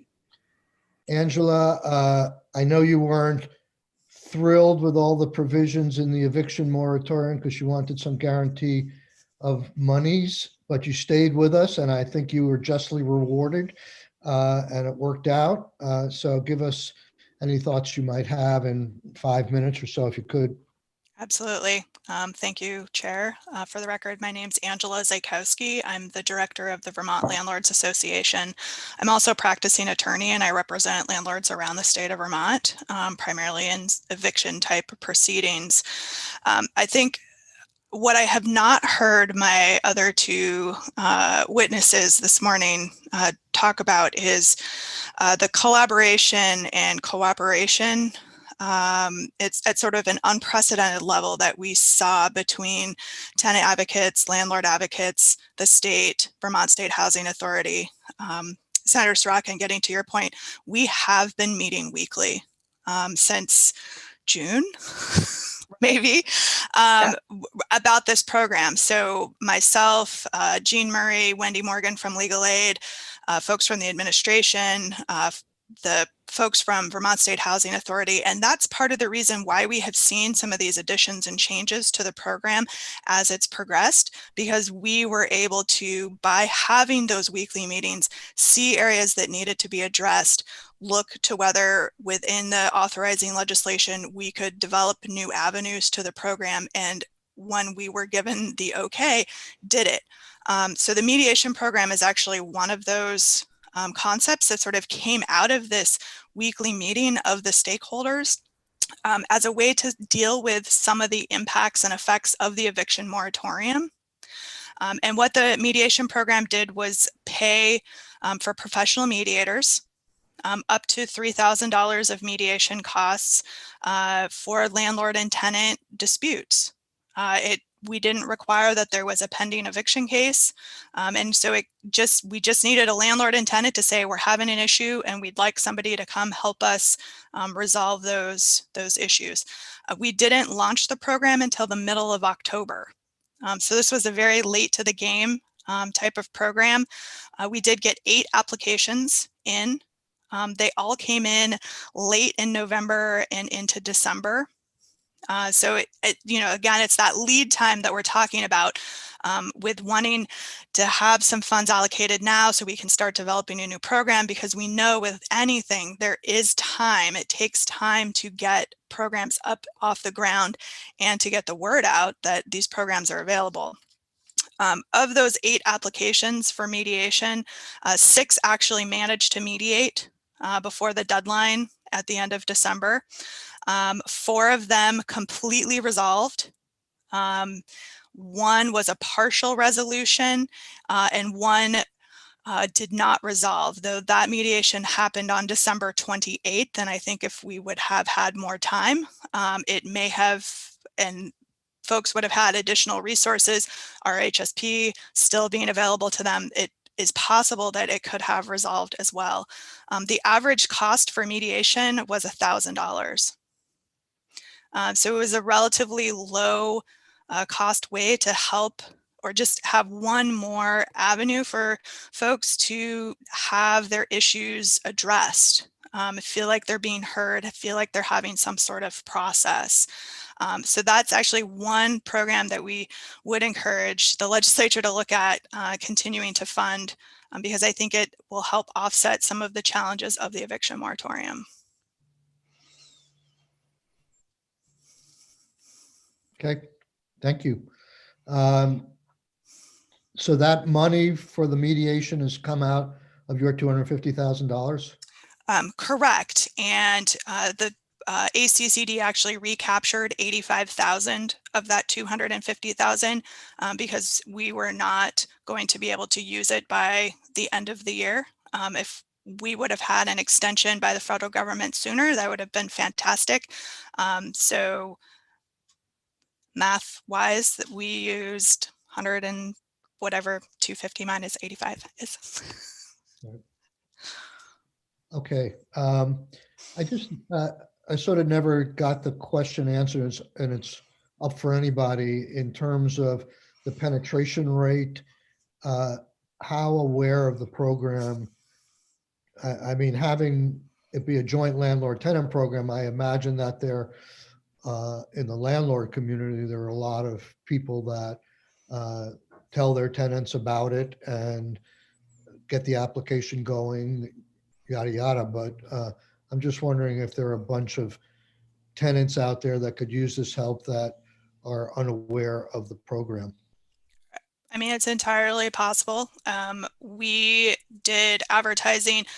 Actually, the state judiciary system sent out information to, I think, pretty much every pending eviction case about the various programs to the attorneys or parties of record.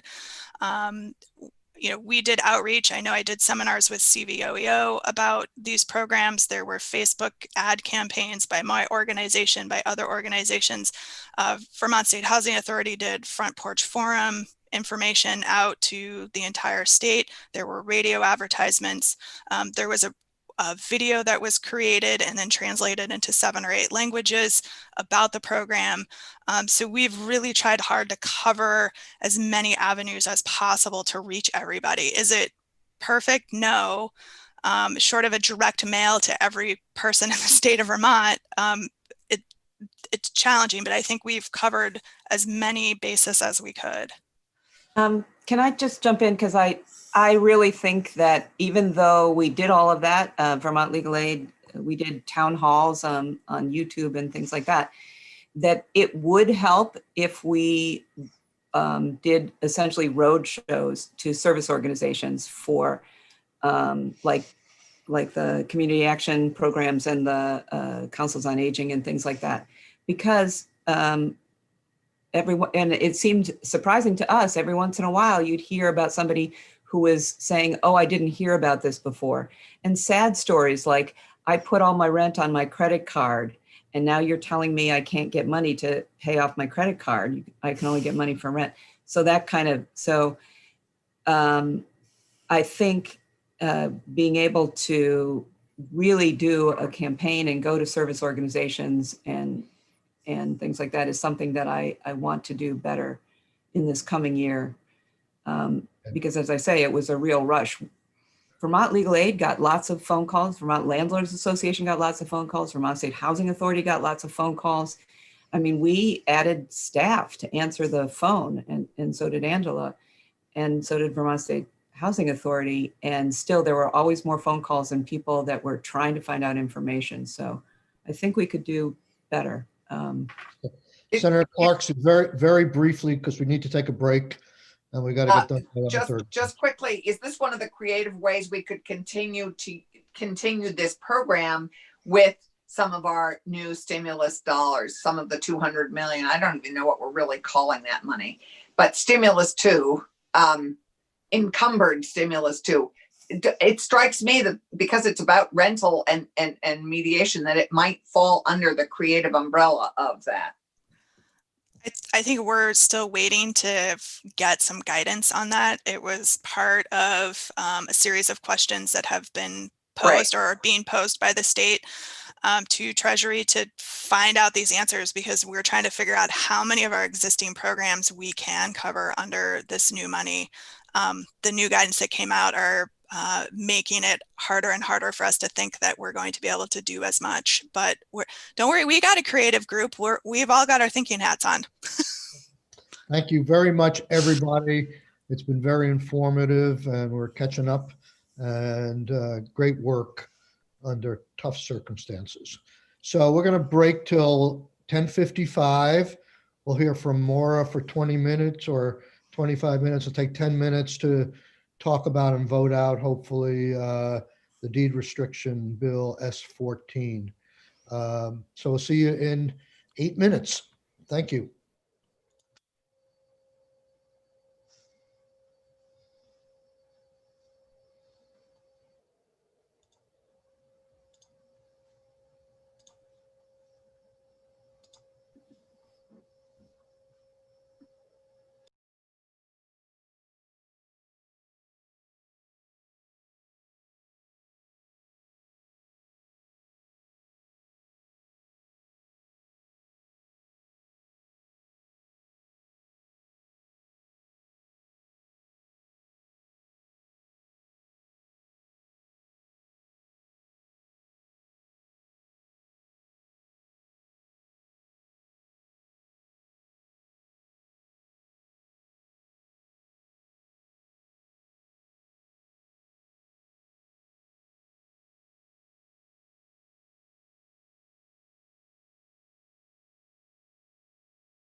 I'm sorry, I guess my video wasn't on. Nathan, are we ready to go?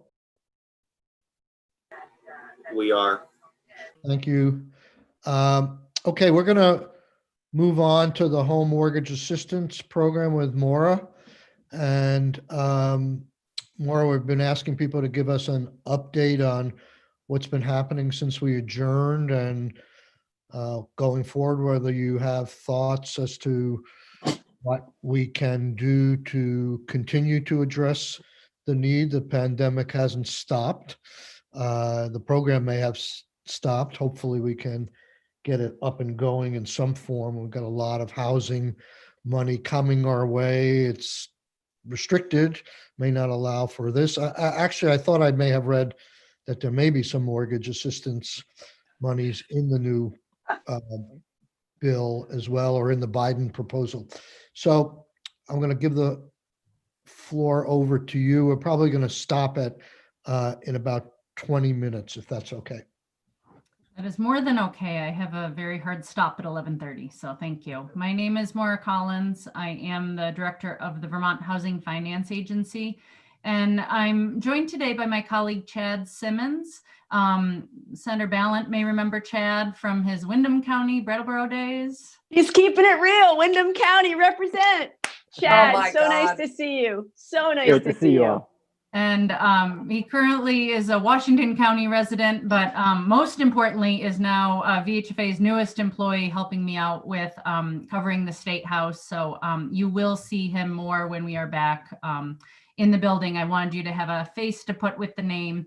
And he's our new housing policy and engagement specialist. Oh, great.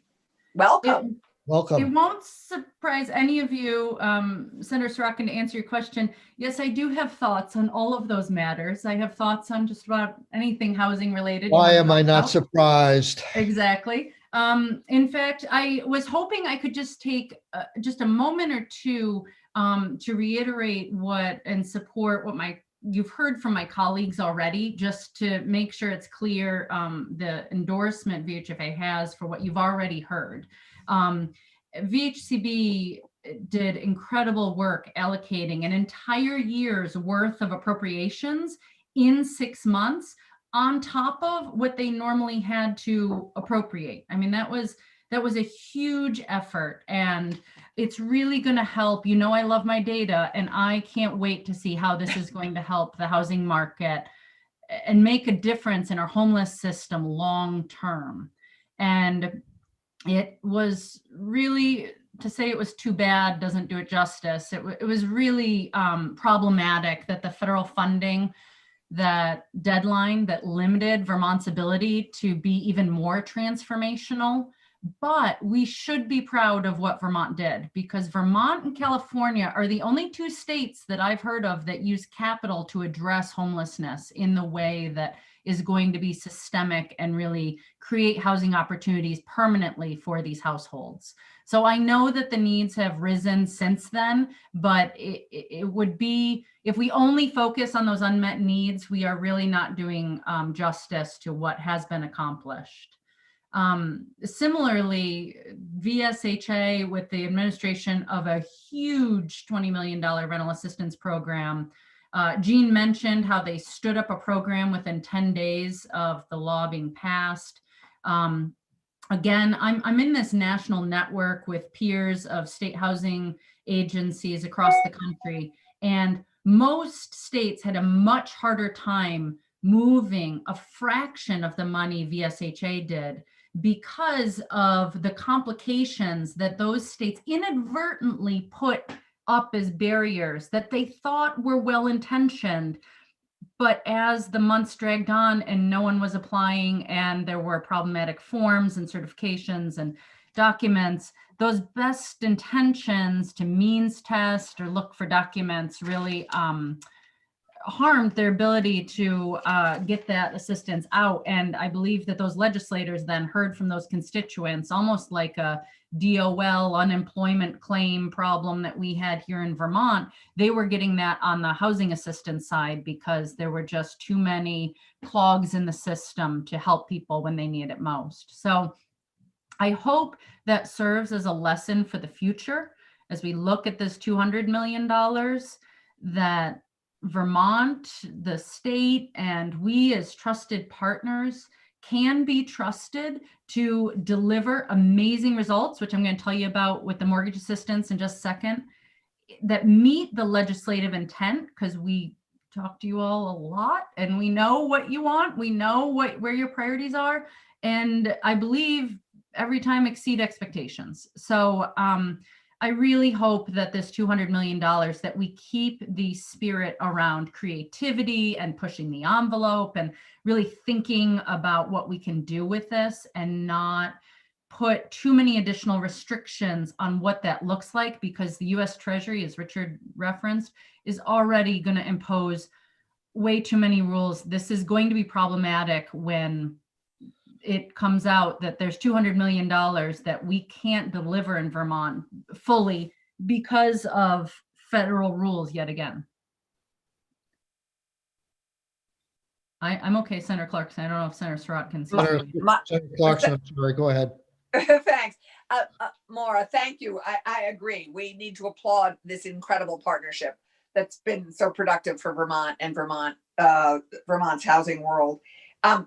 Is your group of national Vermont, is your national group also pushing on Treasury to sort of open up the flexibility? Because I know you're part of the housing partners, but you also have your own financing powerhouse group. I hope you're also pushing, because you lend a different kind of credibility and a different voice. Yeah, and rest assured, I won't go into all the details of what's happening. Not only did I just get on that national board that is doing that work, but there were a lot of state housing finance agency officials who are now in the Biden-Harris administration. They're having direct conversations with the new Treasury administration, and those people are all friends. So they are listening, and we are hopeful that some things may shake loose, but obviously we still haven't had a transition yet. We have another hour to go. So I don't want to overpromise, but the advocacy efforts are robust and in line with what you've been hearing from the Vermont partners. So you asked for an overview of the MAP program, the Mortgage Assistance Program that VHFA was trusted with by the legislature. We had an initial award of $5 million from you all.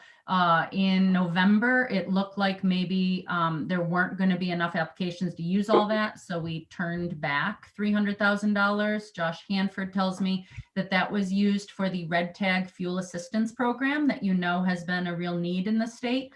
So I appreciate that our money has been used for a housing-related use. I am confident that if the deadline had been extended earlier, and if we could have kept our applications open, that there's no question that the need will continue, and I can speak to that in a minute. Of the $4.7 million that we have for the program, we have cut checks, delivered, everything is done for all but $72,000 of it. That $72,000 is just the scrappy tail end of the amount, and we have already gotten an extension from the state for 3 months to go back and revisit households who did not receive the full 6 months of assistance, to check with them to see if they need more assistance to get them up to that 6-month amount. We've prioritized applicants with the lowest incomes in doing that, so that we know we're still matching your intent to serve those who need this program the most. That is in process right now, and we only have 3 months to cut those checks. As a reminder, the money that we distributed went directly to the loan servicers, not to the homeowner, so that we know that for the 638 households that we were able to serve, that we have prevented foreclosure for those households, because there are rules that if a servicer receives money as a payment on behalf of a homeowner, from the homeowner or from a program like this, that even if they were in some level of a foreclosure filing, that all gets stopped and they have to start the process over again. So not only do we have the foreclosure moratorium, obviously, that the governor keeps extending, but also this program has prevented foreclosure. And that is critical because 65% of the people assisted with this program had some kind of forbearance agreement, but the remainder did not. The other 35% did not have a forbearance agreement. And so if they were several months in arrears, they were at risk of foreclosure once the moratoriums lift, both state and federal. And even for the 65% of homeowners that have some kind of forbearance agreement, not all forbearance agreements are uniform. They all look a little different. And so sometimes a lender will allow a homeowner to skip making mortgage payments. And then once the payments restart, then the loan amount the monthly payment is modified. And there's a short time window when a homeowner would have to pay back those missed mortgage payments. And what I hope is much more common, and what I expect to see, what VHFA does, what I believe most of our Vermont banks do, is instead take those missed mortgage payments and tack them on to the end of the mortgage, just extending the term. So if my mortgage were to end in 2047, maybe it'll now end in 2048. Frankly, as long as my monthly payment doesn't change, that does solve my problem right now. And I'm sorry I have an extra year's payments, but that was an okay program and that would be successful. But we don't always know which kind of forbearance agreement a homeowner has. And so just having forbearance is not necessarily an easy pass that this loan won't end up in foreclosure. So Maura, Yep. If I can interrupt, I remember last year you were obviously advocating for more money for this program. It sounds like the amount was close to being sufficient that we put in, but I'm questioning if the banks knew about this money. It seems like they would, which I'm sure they all did, that it would be in their interest to, and there was a back mortgage payment, it would be their interest to get an application in for that home. So does that mean that there were only like 600 odd homeowners in the entire state of Vermont that were in arrear on their mortgages? I find that very hard to believe, and I'll show you the data that proves why I don't think that's the case. I think I love behavioral economics, and I think we need to be realistic about if you're told that you don't need to make a payment for 6 months, and potentially that could be renewed for up to 12 months, then a lot of people will not apply for assistance because they're thinking, well, I don't need to make a payment. Some folks, I don't think, understand that they definitely will have to make those payments at some point, and that those payments could translate into a higher monthly payment once they turn back on. So I think that it's another reason why homeownership education counseling and financial education is so critical, is to help folks really understand the implications of this. I was very surprised. You do remember I was saying there were 45,000 Vermont mortgaged households that would be eligible under the income limits that we set. And so if even 10% of them applied, I would have expected applications closer to 4,000, 5,000, and not the 650 that we got. So I do think that the foreclosure moratorium and the forbearances that are available were two tools that also have kept the demand for this program lower than what we would have seen. If people don't have the fear of foreclosure on them, it's possible that they didn't apply for this kind of assistance, thinking that they don't have to worry about foreclosure. But given the acute awareness and sophistication of the banks, wouldn't they tell the mortgagee that, hey, here's some money that can help with your disposable income going forward. Why don't you apply for this? At a loss, did the banks not want to get involved in this unless they absolutely had to? No, I wouldn't characterize that. I know with especially our participating lenders and many banks were, I can't tell you how often I would go to a bank's website and see mention of our program on their website. So I think that there were many Vermont banks and credit unions that did promote this. It was amazingly shocking to us since we're used to working with the same servicers for VHFA loans. This was a stretch for us because we had to work with all these servicers that we'd never worked with before. And there are a lot of Vermonters who have mortgages with national servicers that we had never heard of. We were Googling to make sure they were legit because they sounded absolutely fraudulent. They turned out not to be, but it was incredible the range of situations that Vermonters have with their mortgages. And so I can't say that all these companies did that kind of outreach, especially these big national banks that you see most of. I mean, there are a ton. The number one mortgage lender in Vermont is Quicken through Rocket Mortgage. I mean, they're not the local partner. I can call up the bank president and say, hey, can you get your staff to do some marketing to help us out? So there are some limitations to that kind of outreach that you're speaking to. I know that there was not a lender that we reached out to directly that we asked them to do something. Every single one of them did something, put a note in a mailing or put something on their website or the like. I also think that we need to really think about the income targeting of this program. We paid about $1,100 a month for the mortgage assistance we paid. And most of these homeowners needed more than 6 months of assistance. So we were paying about $6,000 per homeowner. But the median income of who we served was only $3,000 a month. That's $36,000 a year. So this was very much a very low income targeted program. So when you look at the universe, it would be very fair for higher income households to turn to you, me, the feds, anyone else and say, what about a program for us? Because there are many people who are earning more than $36,000. Were your mortgages covered under this program?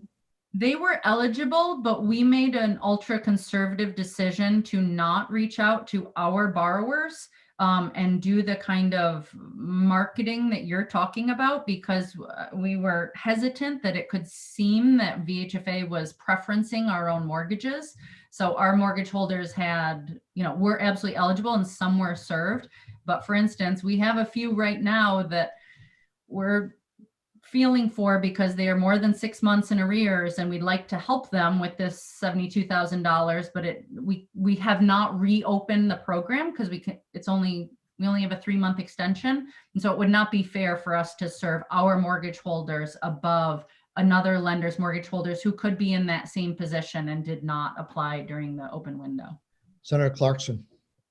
So Maura, I'm trying to understand the annual income scale of the families you helped. Are you telling me that a significant percent of your families had incomes of only $36,000 a year and owned homes?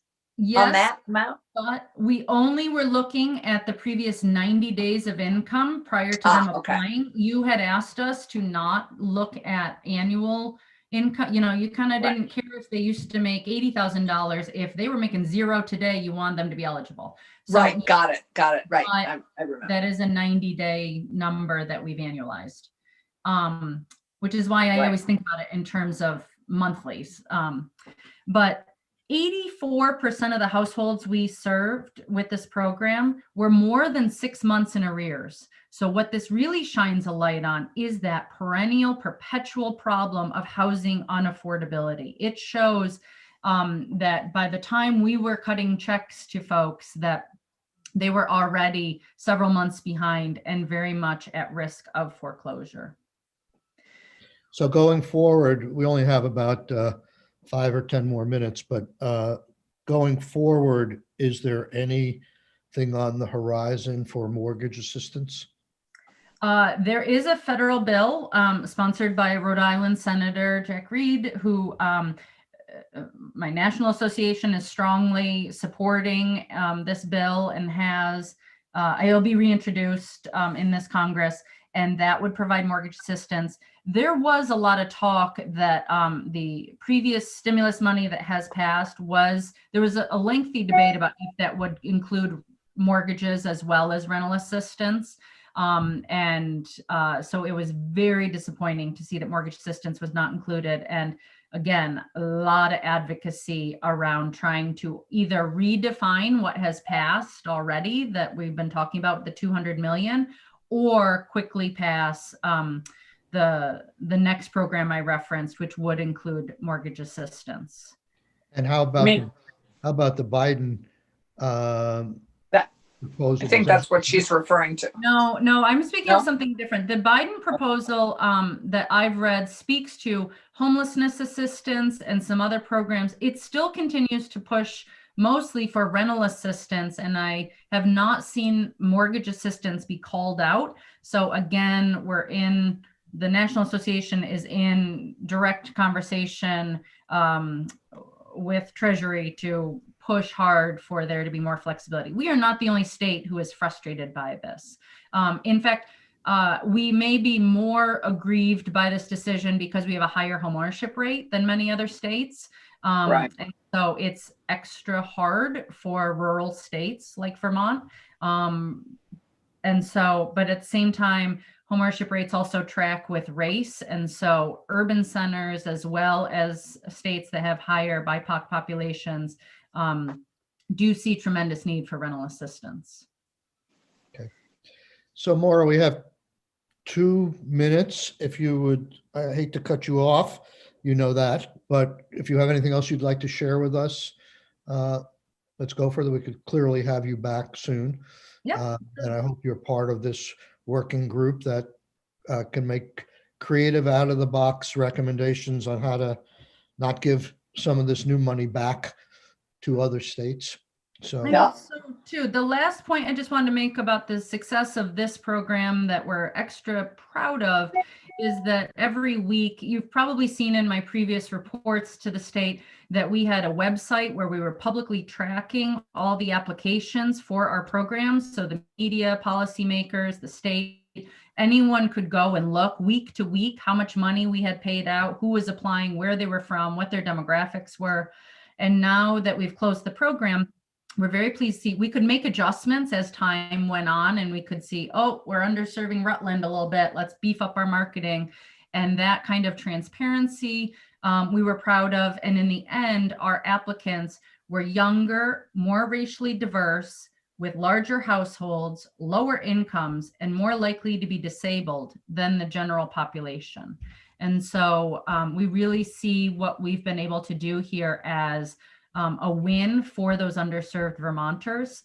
And VHFA was proud to be able to play this role in this pandemic. And it's, again, awkward to put it this way. And if I could say it better, I would, but it's not coming to me. But we hope we can play a similar role going forward, not because the need, we're hopeful for continued need, but the economic impact of this recession will continue. And as foreclosure moratoriums lift nationally, as and at some point at the state level, as forbearance agreements run out. We had a lot of people in Vermont and nationally who applied for forbearance when they didn't necessarily need it, and they were able to make payments last summer, but their income had gone down and they went for forbearance. They didn't necessarily need it. That clock is running out.